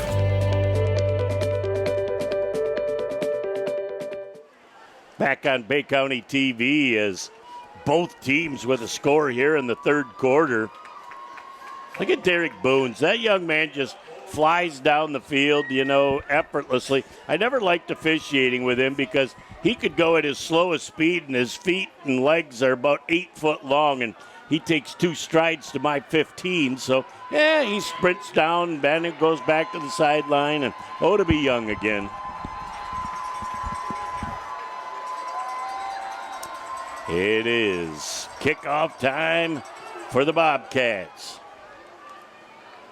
And that ball is going to just go into the end zone as Kogelman once again with a great kickoff. Excuse me, that's you put that ball on the ground, on the turf a little bit, you let it play around a little bit, you never know where the bounces are going to go. So it will be 1st and 10 at the 20-yard line for the Garber Dukes, and Garber can ill afford to trade scores right now, Jason. No, they're definitely going to have to do something quickly here and then, again, get that defense back out and see if they're able to do something and get another stop. But, again, we got to watch the self-inflicted wounds on both teams here in the second half have really led to both teams scoring drives. See what Garber's got as... Well, Pett opened it up a little bit last time with a couple of passes to Ford. Then he had the touchdown to Wallaker. So Pett, he's going to throw a deep ball of his own and just misses the outstretched hands of his wide receiver. And that is number 11, Nate Foret. And that was very close to being completed. Just a touch of air under it, and that could have been a big one. Well, a touch of air, and he would still be running. Great diving attempt by Foret. Again, we're talking about taking some shots here, and Foret was able to get behind that John Glenn defense, and bad things happen when the offense gets behind. They're forced to do things that you don't really want to do in your offense, but again, a lot of players nicked and banged up tonight from this hard-hitting football game. Yeah, a lot of piecing together right now, trying to finish this game as strong as both teams started it, as we got another stoppage of play. Not quite certain what this is. I think it's an official's timeout. I didn't see a flag. They're looking at the ball. Deflategate? Maybe it was a missed spot, and they got it straightened out. And well, you can't miss it. It's at the 20. We're going to be ready to rock. I want it on the other piece of grass. As Pett once again is back. He's going to roll to the near side of the field, and very well thrown football complete to number 2 on the play, Cade Wallaker. It looked like actually number 3, Isaac Tyson, with the catch. And they're going to give him the first down at the 30. Got the 10 he needed for. Just got what he needed. And so the clock starts again as we're under 4 minutes left in our third quarter. And, man, this has been a long game. A lot of incomplete passes, a lot of injuries, a lot of penalties because of false starts. Got some tempers going. We've seen a little bit of everything. We have, and it'd be interesting right now to see if Garber can try to put one more touchdown on the board here in the third quarter. As a little trickery action. This is going back to Tyson. Going back, and he's not even going to get back to the line of scrimmage. Great job backwards as that is Hilborn back there making that tackle. And, again, that's all about discipline of staying home on defense. Yeah, not falling for the first fake and making sure that if they do have that pitch man, someone's got him covered. It's not like Jamison Williams is out there taking that pitch. It's been a very up and down game right now, but with the clock running, we're tickling 3 minutes left before this snap is going to take place. And the Garber Dukes are starting to run out of minutes here in the second half. As that handoff goes up the middle for a very modest gain as Kniezek. Yeah, it looked like his carry. Knee came down, it looked like, as he was making a cut. So didn't necessarily go to the ground on the tackle, but his knee hit the ground, which signals the end. So it'll be third down and 11 yards to go. And you almost think, Jason, if they get any yards on third down, that they are going to go for it on fourth. I don't think you have a choice. We're now tickling under 2.5 here in the third quarter. You're down 3 scores. Not that many possessions right, left so for you got to play the analytics as they like to play here nowadays. You are getting analytical on this right now. Absolutely. You are digging deep into the thesaurus on that one. Third down and almost 11 yards to go. We all need a thesaurus in our life. Pet back to pass. He's got a lot of time to throw the football, and he throws a strike downfield, but excellent open field tackling by the Bobcats. Shut that play down for a minimal gain. It was a safe pass. I think he actually had Tyson that was cutting down the middle of the field that kind of released from his first line of defense and ended up going to his safety, is basically his last route. So fourth down in 8, and I think Coach Matthews thinks they're too deep down in their own end, that they're going to end up kicking it away. And Beeson, I believe, is back as he's been all game long. A little surprising. Again, a minute 23 left here in the third. Well, and John Glenn is not going to rush this with much intensity. They're playing for the potential for a fake, and that ball just takes a huge roll.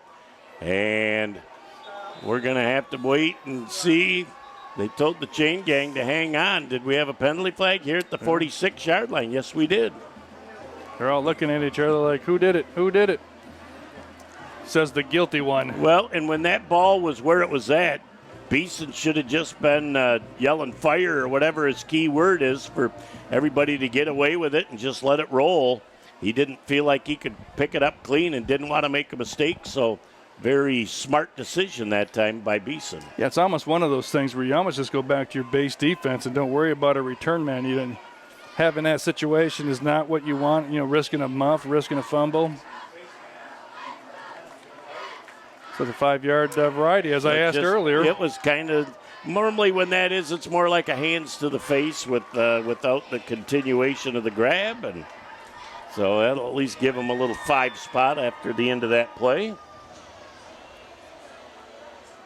Move that ball up to almost the 29-yard line. At that point, it'll be 1st and 10 for the Bobcats. You got about 2 plays here to run in the third quarter if they want to just go into the fourth quarter maintaining possession. Boy, 7 people stacked against the run. And we got movement again. As another penalty flag. See, this is kind of what I thought they were going to come out of the halftime, though. Now they're showing pass again, so he's looking for a couple of deep passes. I really thought this is what they're going to start the third quarter. They started it with a couple of runs, moving the chain a little bit. Garber got the big stop, but now Buzzard's back there kind of winging it around left and right. So first down and 15 yards to go, and Buzzard again back. Buzzard has plenty of time. Throws that ball down just into no man's land, as there were about 3 Bobcats in the area code. Nobody close enough to catch the ball, and Buzzard may have just, again, had that internal clock going, Jason, going, I got to get rid of this ball. I don't want to take a sack. Well, I do 2 things on that. You know, if you have a chance to even get 3 or 4 yards, keep that clock going. Again, your clock management now, your IQ. You're the quarterback. You want to lead this team. You want to get them to this victory. You know, how important is it to keep that clock moving? As another penalty flag and another offsides. The receivers are getting a little jumpy. It won't be tough to figure out which one is guilty of the infraction. Coach Horton is not going to be happy in the film session. He'll be happy with the win, but these things are difference makers in a lot of close games that they cannot afford to continue to do. That's about 6 or 7 of these during a game, and you can't do these unforced penalties. Second down in a bunch. As Buzzard back again to pass, and timing pattern to the outside intended for Arocha, and a little surprised that Horton's not trying to take the air out of the football and pound it forward, because the clock is his best friend right now. Now that it's third down in a bunch, you're in a pretty obvious passing situation. So perfect time for a draw. I say you run the draw, and if that play takes about 10 seconds, then you run out the rest of the third quarter without having to snap it again. But Coach Horton says, Jeff, you just keep announcing. I'm going to send that thing downfield into the waiting hands of Arocha. 20, 15, 10, 5, 4, 3, 2, 1. He's into the end zone. Penalty flag down at the 47-yard line, though. Penalty flag in the end zone. Penalty Hold on to flag. your seat cushions. Let's see what ends up happening here. We'll find out if it's going to be pass interference. So if it's pass interference, do they lose the taunting penalty, the unsportsmanlike at the end of the play? Is that what the second flag was? That was the second flag. Where did the second flag end up? In the end zone. Okay. He gave the Garber Duke defender a little look as his way in the end zone. Slowed down a little bit, gave him a look. All right. So if that penalty was deemed to be before he got in the end zone, that's going to come back. So we may have offsetting here, and we may have to replay the down. And I would not want to be that young man in the film session. By doing that, I would tell him you've got to watch 1,000 Barry Sanders touchdowns to find out what you got to do on your way to the end zone and once you get there. So here's you think the first penalty is on Garber? I believe that if it's what I think it is, it's probably going to be a pass interference or illegal contact, and then I think that they're going to have the taunting, and if they deem that happened prior to the goal line, we're going to have offsetters, both live ball fouls. If it happened in the end zone, then it's a dead ball. Threw it at the 2. Okay. Out to the 2. So Jerry Haynes has got to get his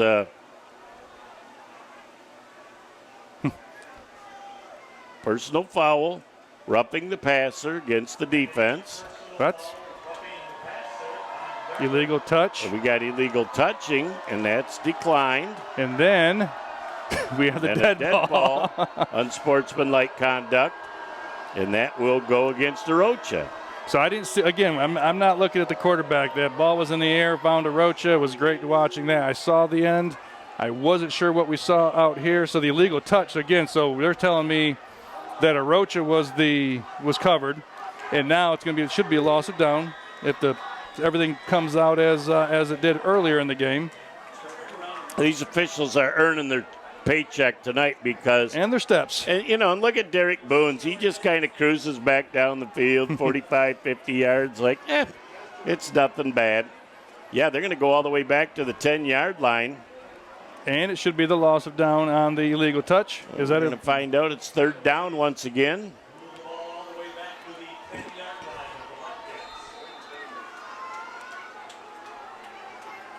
So third down in a country mile right now. So the wide receivers are making certain that they know exactly what's going on. And Buzzard's back in his own end zone, and he sends that ball out, and it will be complete at the... No, incomplete. Nope, they're going to say incomplete at the 20-yard line. So they'll go back to the 10-yard line, and it'll be 4th down. And a country mile. Yep, and it's really a teaching moment for Arocha because the young man had a great play. And first off, you're taught, and we teach it in 3rd and 4th grade, you look at the official before every play.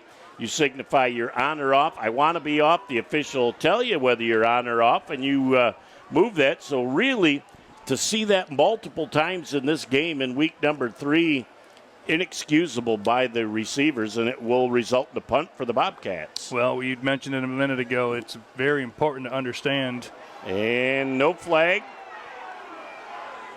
Nice bounce. Going to bounce out about the 49, so that Garber will take over at the 49-yard line as the punter's looking for an explanation about what does running into the kicker look like. To no avail. Well, and when you get a 40-yard kick, that 5-yard penalty, would that warrant you wanting to kick it again? I say no, because that was another high snap. I just think you want to give the ball up at midfield, and away you go. Yeah, looking at Coach Horton trying to get an explanation and plead his case, but the judge has spoken. The judge in the white hat has spoken. Because it did not look like the contact was personal foul in nature, so it would have only been a 5. And I, as a coach, would decline that. I don't want to take a chance on a bad snap or it's something being blocked. They got to go 50 yards, make them earn it. Right. Well, one of these plays will get us to the end of the 3rd quarter. Yeah. I hope. I should have brought our tent and sleeping bag here for this one. Go back over and see if they still got any s'mores. Almost an early jump by Tyson as that ball gets sent down. And what a great play and a great catch and a 10-yard gain, 9-yard gain. Bet threw that ball 30 yards to go 10. Yeah. Nathan Fort, and again with a big reception there to close out. Is it going to be? It is. Woo! Oh, back. Sit down. Back in a moment for the final 12 right here on Bay County TV. Where did this rash come from? Hold on, let me see. Could be bed bugs. Oh. Mom, Grant says I have bed bugs. Let's see what the doctor says. Introducing Covenant Virtual Care. Real-time video doctor visits, e-prescriptions, and follow-up. Now extraordinary care comes to you. See, it's just poison ivy. Smart advanced. Learn more at covenantvirtualcare.com. Back on Bay County TV as we're ready for the start of the 4th quarter. The John Glenn Bobcats head back on defense. And they've still got 41 yards of real estate to defend as the Garber Dukes are trying to put a quick one on the board here to start the 4th quarter. Being down 29-8, Jeff Doan and Jason Newsham, glad to have you along today. Nick Page producing, directing, and filming. It is the trifecta as Pet going to the outside, and very nice job of contain, but about a 5-yard gain on the play, and it's going to be enough to move the sticks. Another 1st and 10 for the Garber Dukes. Well, it's going to be important here. Again, we talked about a little bit in the 3rd quarter, maintaining your composure. You're going to have to be very disciplined. You're going to have to play your assignment football. You're going to have to tackle, and when you hear that whistle, you're going to have to let go. As much as you want to maybe throw down that rival one time, you have to make sure you're making the right decisions out there. It's 1st and 10 as some of the faithful are getting a little excited here in the game, and it's 29-8 lead, so curtail your emotion. As out of bounds with the reception, it's Tyson again. Yeah, I think right now you want to dink and dank right down the field and try to get in the end zone quickly. You mentioned the word quickly earlier about going quick. Yeah. But you're dinking and dunking right now, but you're getting your receiver to catch the ball, positive yards, getting out of bounds, stopping the clock. Absolutely. So gain of solid 5 on the play, 2nd down at 5 yards to go for the Garber Dukes, putting together a nice short drive. And stopping the clock allows you to huddle up and talk a little bit, take a breath.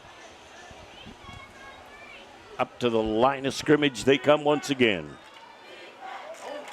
Pett puts that ball down in the ground, and he just got it back. I know Isaac Espinoza was sitting right there going, oh, boy, I could smell that pigskin and just couldn't get my hands on the bacon. That's going to be a loss of a couple there on second down, so it's going to bring up about 3rd down and 7. If my eyes don't deceive. Your eyes are correct, and it is from the 33-yard line with 11 minutes and counting left in our 4th quarter of play.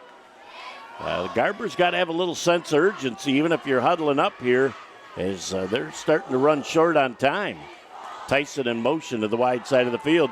Pett goes downfield, and he overthrows that ball with the intended receiver down there. Very well covered. I think Pett threw that ball away. I think, again, if anyone's going to catch it, it's going to be the side judge there, or possibly the back judge there. Short field, short side of the field. You're going to have to throw that into a small window, and he just ran out of room, even with the 6'3" forward down there in the area for the Dukes. Well, this is certainly a time in the ball game where a 4th and 7 is imperative to convert for the Garber Dukes with their chances to win this football game. So as your Coach Horton, you're just telling your defense to make sure you keep a guy in front of you. You're make playing sure you bubble. tackle, and you are playing. You are doing everything that we've been practicing since the beginning of August. This is the down you've been practicing. This is the down you've been doing all the up downs for. As Pett rolls to the wide side of the field, throws it downfield and just out of the hands of the intended receiver. Great job that time as number 2, Beeson, went back and made a great play on the football. Really covered a lot of ground at the end to make that a tough catch. So the ball goes over on downs, and I would think at this point in the ball game, logic would say you're going to ground chuck it and take a chunk of the clock. Well, logic has not proven very good to us lately, so yeah, that's why we're up here announcing instead of coaching on we're not in the booth over here giving our opinions. Yep, that just confirms week in and week out we can't outthink the coaches. Well, you got Buzzard back there, and you got Ford coming back from that apparent ankle injury earlier. Going to probably be the recipient of these handoffs. And there he goes. There's Ford. Good cut back up the middle. Oh, he picks up a solid 15 yards on the play before he's brought down. And, boy, for as nicked up as they've been, you got to really give credit to the training staff getting them back on the field here in the second half. Give him credit. I tell you, that was a great step and a cutback right there where he saw some open field to get himself up to the JG out there at midfield. Well, you fake the jet sweep and you get the defense moving one way, and then they go the other. As Buzzard is going to pull it forward, and he's going to pick up 6 yards. His head hit the turf hard as it's second down now in about 4 yards to go as Buzzard took a hard hit, and his head hit the turf hard. So we call the logical aspect of it, keep the ball on the ground. We're right for a change. Yeah. Law of average must have caught up with us. Second down and 4 again, and I think now you see the strategy with Coach Horton. I think they end up with another false start offensively. I think there's going to be some kids running after they look at the film. After they come to a complete stop. That's it. Run and stop. And don't start until I tell you to start, and then run until you stop. Second down and 9, and that's another killer penalty. Second and 4, you're really got 3 plays to go 4 yards and keep the clock moving and the sticks progressing. Well, as it turns out, the clock's still running. They're going to get a little sweep action. Oh, wide open. Cuts them down. What a play call. Absolutely down the middle.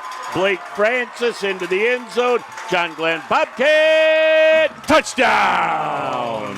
I tell you, we sit here, we talk about what you want to do with your running game. And what do we try to do? You know they're going to pack it because you know they're waiting for it. And then you just slide your tight end right down the middle of the field and leave him unchecked. And Buzzard put it right on the spot. I want to put a name out to you right now. Mike LeGros, the new offensive coordinator, has put some wrinkles into this offense. He knew coming in he had athletes, but they are finding a multitude of plays to get the ball into the hands of their athletes, and it has resulted in 35 points plus the extra point, 36-8 with 9:13 left in the game. The Bobcats in control. Back in a moment on BCTV. Founded in 2011, Renew Physical Therapy has quickly become the Great Lakes Bay region's fastest-growing patient-centered physical therapy and rehabilitation specialists. With 16 locations to serve you, our friendly, highly qualified staff of physical, occupational, and massage therapists take great pride in offering one-on-one treatments through customized plans to help you achieve the best possible outcome for your health. Our offices accept most major insurances and are well-versed in navigating the complexities of insurance policies, ensuring you receive the coverage and benefits you deserve. Visit our website at renewpt.com to request your appointment today. Back here on BCTV, we'd like to thank our sponsors, Covenant Healthcare, Renew Physical Therapy, Frank's Great Outdoors, Bay City All Saints Booster Club, Sandlot Sports, Vaughn Bagick, and Tim Banashak. As we've got a great group of people, the Bobcats are going to kick the ball. It's a returnable kick and fumbled at the 9-yard line and finally picked up and running for their life back there. Not going to be even able to make it back to the 20-yard line as the Bobcats swarm to the football. Looking for a number on that one. Would you? As it looks like that might have been Tyson on the return. Well, Coach Horton and the Bobcat coaching staff, you know, if the game ends up this way, they're going to be able to take tonight. They're going to be able to revel a little bit. This will be his first win against in the crosstown rivalry. But, you know, when they look at what this game could have been, minus some infractions, and what they're going to be able to learn from it, I think those are going to be the keys as they get ready for Week 4. Well, and as our friend Mike Guazdala says, it's a 12-hour rule. You enjoy this win for 12 hours before you go back, you break down the film, and you start your preparation for your next game. Yeah, you watching film when you coming off on top, it makes that film session a lot nicer, a lot easier. Yeah, you're going to take some. There's going to be some chewing. There's going to be some chewing in those film sessions, but it's a lot easier when you're coming out on top. Another pass to the outside, and again, positive yards gained. It was probably only about a 4 to 5 yard gain on the play, but getting out of bounds, and another great throw by Pett leading his receiver. Yeah, Tyson on the catch out there on a little out route. Again, big thing about it is you throw it, you go 5 yards, you get out of bounds, and stop the clock, which is what you want to do as a Garber Duke player. And if you're a broadcast team, you're like, he's in bounds. His knee was Forward progress was stopped. As we are at 9 minutes left of this never-ending game. It's Pett back to pass. He's got time to throw as the pocket breaks down. He rolls out to the side, and another nice catch on the sideline and a step out of bounds at about the 36-yard line, the 35. It's Tyson again. And Pett with another ball right on the dot.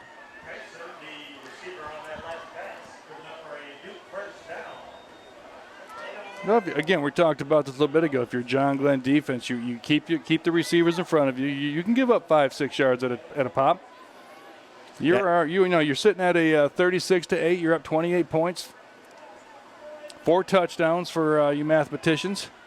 Well, and you've got a very efficient offense as they're getting the yards that they can, and they're getting out of bounds to minimize the clock slowing down. And again, another play on the inside, spinning away from a couple of would-be tacklers, and then the D linemen show up. Yeah. It's a quick out right there, little slant action with that number Mays. 7, Charlie Mays on the catch. Charlie, a sophomore, great athlete.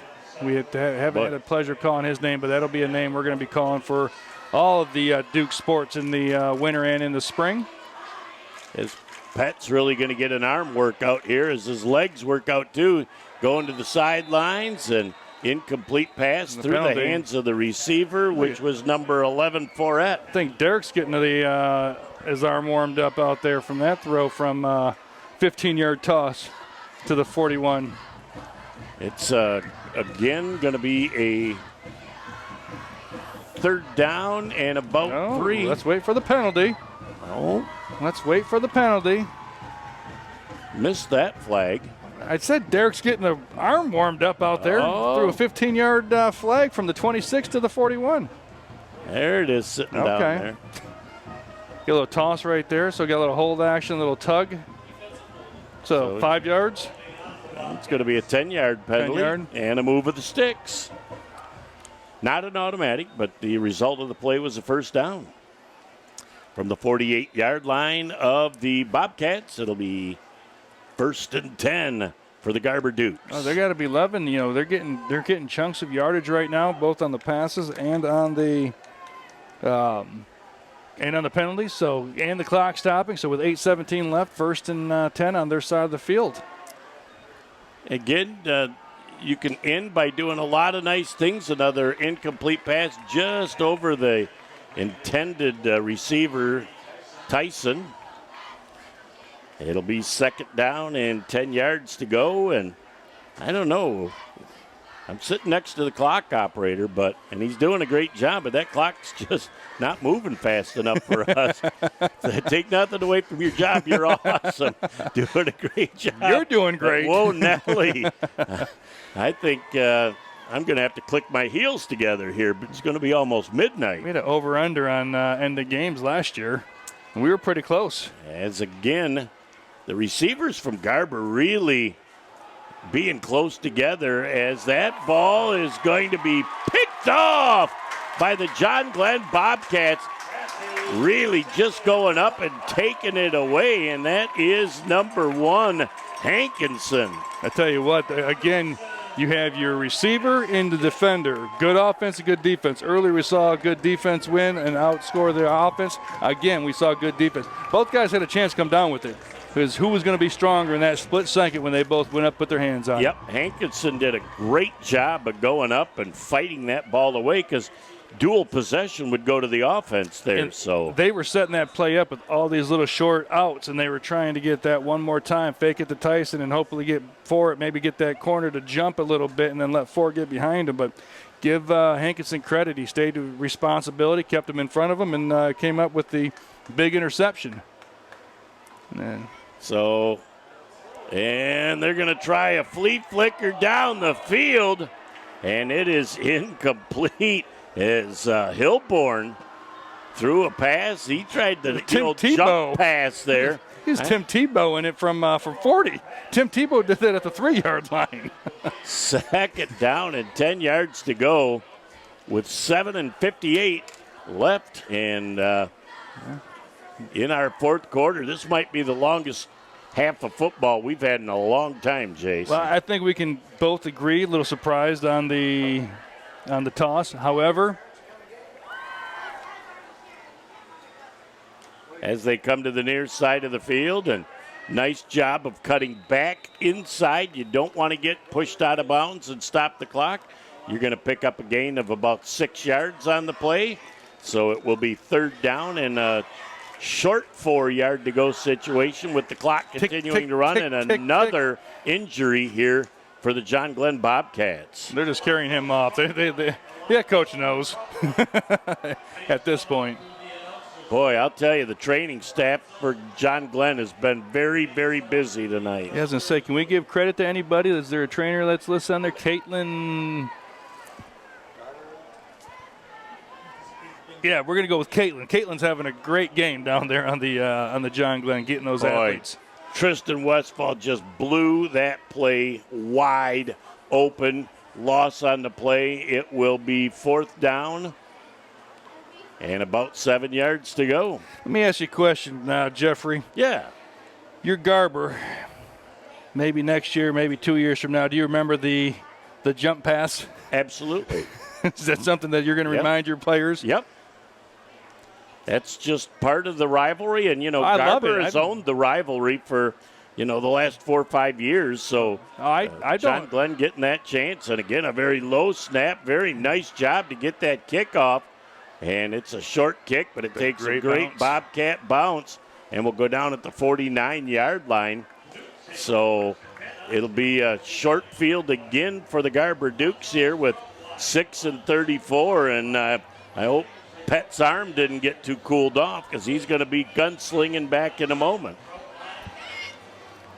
So 1st and 10, 51 yards away from pay dirt for the Garber Dukes. As we're deep into the nighttime.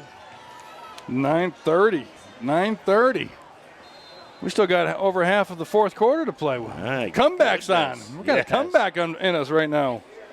Well, the Garber Dukes, Jason, at this point, they're probably not going to win the football game, but they can still do a lot of good things that they can build on for next week.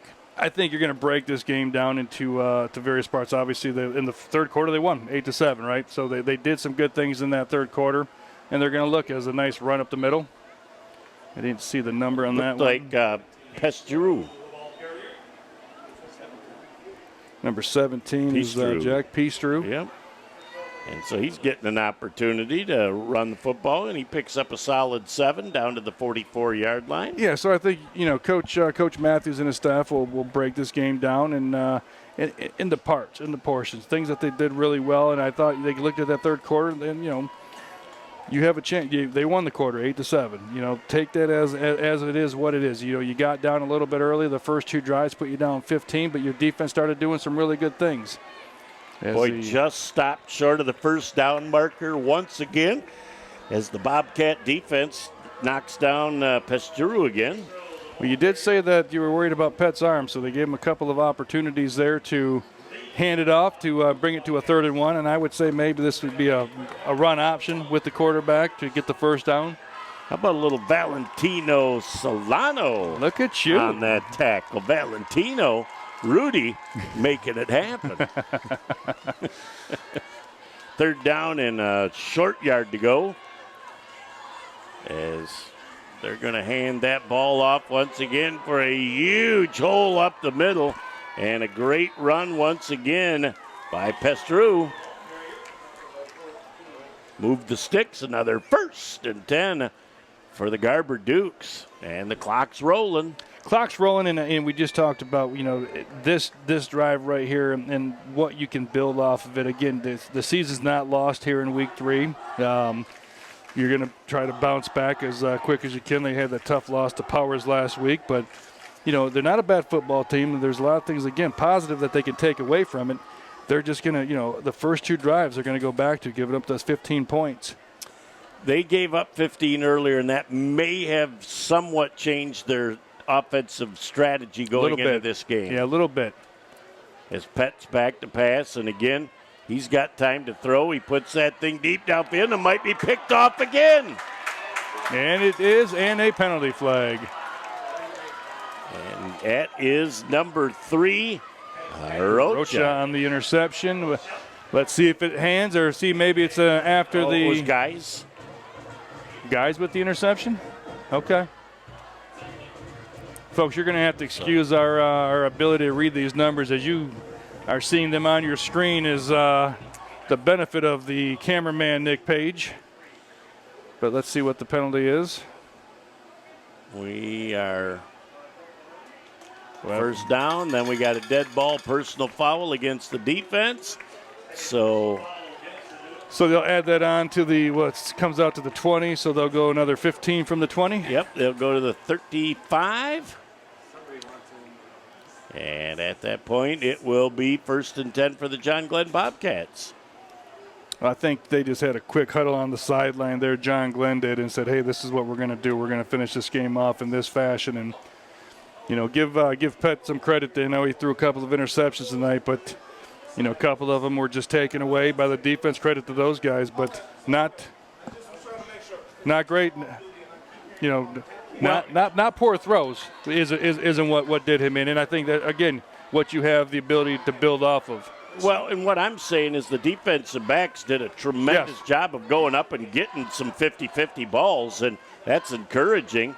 As Buzzard goes down the field, breaks the seam, back across the grain at the 30, the 25, the 20, picks up another block, might have been running out of gas, and he'll go down at the 11-yard line with a face mask. Yeah, they're going to take that. Well, it'll be only a half a distance. So they'll end up from the 11. They'll take that thing down to the 5.5, and it'll be first and goal, but Buzzard ran a country mile, and I think he just ran out of steam, but he was playing that downfield block wide receiver 40 yards downfield, trying to give him a little more real estate. He was going Buzzard. Started off hard, started off Buzz. Ended up at her. Personal foul, face mask against the defense from the 11. They'll move it half the distance to the goal. At the 5.5-yard line, it'll be first and goal for the Garber Duke. Credit Buzzard. Bobcats. Credit Buzzard. Took the penalty. Didn't get up, didn't do anything, didn't offset it. Would have wasted a very good run by him. So credit the John Glenn players there in that situation. And right in the middle and almost intercepted as the pass was intended for Jaden Brené. I think Coach Horton heard us. He wants that running clock. He doesn't know it's the fourth quarter at this point. It's going to take a touchdown and a conversion. So up to the line of scrimmage again on second down. We got a change of quarterback, too. Looks like number 12 is in there. That's going to be just falling on this one. Well, and that's very well-coached young man, too, that you don't try and pick it up. You just fall down on it, and you make it happen. And I think it's Gunnar Maisie, the new quarterback. Well, he's coming back out. It wasn't his. Nope, maybe not. Nope, Maisie stays in. It wasn't even his fault. But I think, talking about things that both teams can improve on John Glenn in that film session, their center exchange tomorrow or next week of practice, I think, is going to be a point of emphasis as well. Yep, they have had some high snaps and a little wide, so, yep, that is going to be a point of emphasis. But Maisie back to throw. Just running out of time. And he gets that ball across the line of scrimmage, and they said somebody was in the area code, so they're going to call that an incomplete pass. So it'll be fourth down. Look like Tom Brady out there, number 12. Rolling out, throwing it away, not risking injury, not running it. As this second half has taken a eternity, and it is a fourth down play. Fourth down. I don't know where everyone's going. Yep. I'd say the ball's up there. Behind the 20-yard line. They're going to try a field goal. Looks like about a 37-yard attempt. And Kogelman, let's see if he can make something happen here. Kogelman's up. It's long enough, and it's good. Timeout on the field with 3:05 left in the game. 39-8. John Glenn over Garber. We'll be back in a moment on BCTV. So your car is getting towed and you're not sure where to take it? Try Village Towing and Auto Repair. Our expert mechanics are here to help assist you with all your repair needs.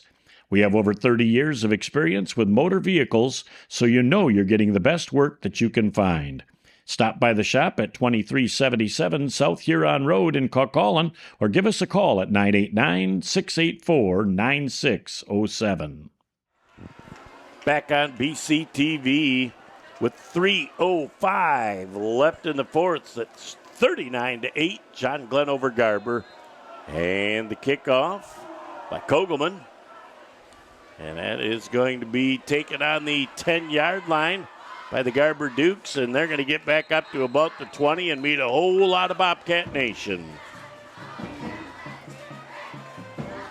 Couldn't tell, but that Andrew Phillips on the, if we can get a number turn, number 80. Andrew Phillips, the 6'5 senior. Boy, another one of those big wide receivers. As you look at this Garber team and 5 deep on the wide receiver, they've got talent there. They've got a great quarterback. They got a solid running game. Oh. They certainly got a good offensive line. Well, their primary back, he's a freshman, so he's going to continue to learn. And again, these receivers, if they take these little 5 yards at a time, and again, Forrett's caught some really nice passes. Tyson's caught some really nice passes. We have a fumble in the backfield, an exchange, but looks like we got a quarterback change as well. Number 28, Lucas LePage, if that is correct. Yep. This is getting the play call right now from his coach.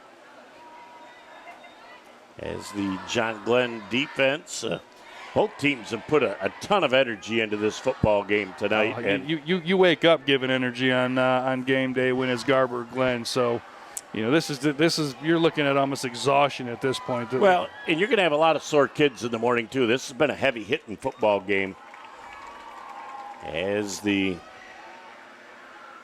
quarterback waiting for the exchange, very patient exchange, and handoff right up the middle, and they're going to blow that one quick. They don't want any potential for extracurriculars. As the ball carrier, number 32 on the tackle was Kason Hartley. So Hartley on the tackle did not catch the ball carrier. So Kason Hartley getting a little action late in this game.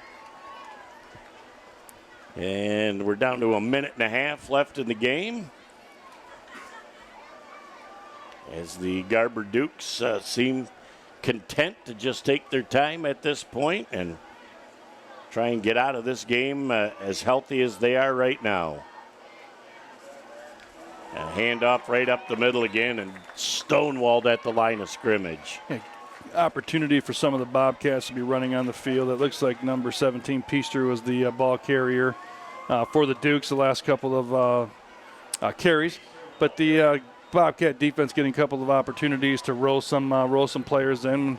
Have not got a ton of time as we are now under 1 minute left here in quarter number 4. Your ball game is coming shortly to a close as it looks like they will be punting in punt formation. Lucas Neiman has been the punter all night long. Naring. Excuse me.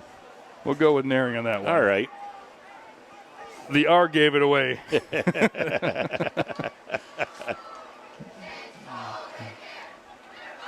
And they're waiting until the back judge goes up with the 10 seconds. Or they're waiting for the long snapper to get on the field. One of the two.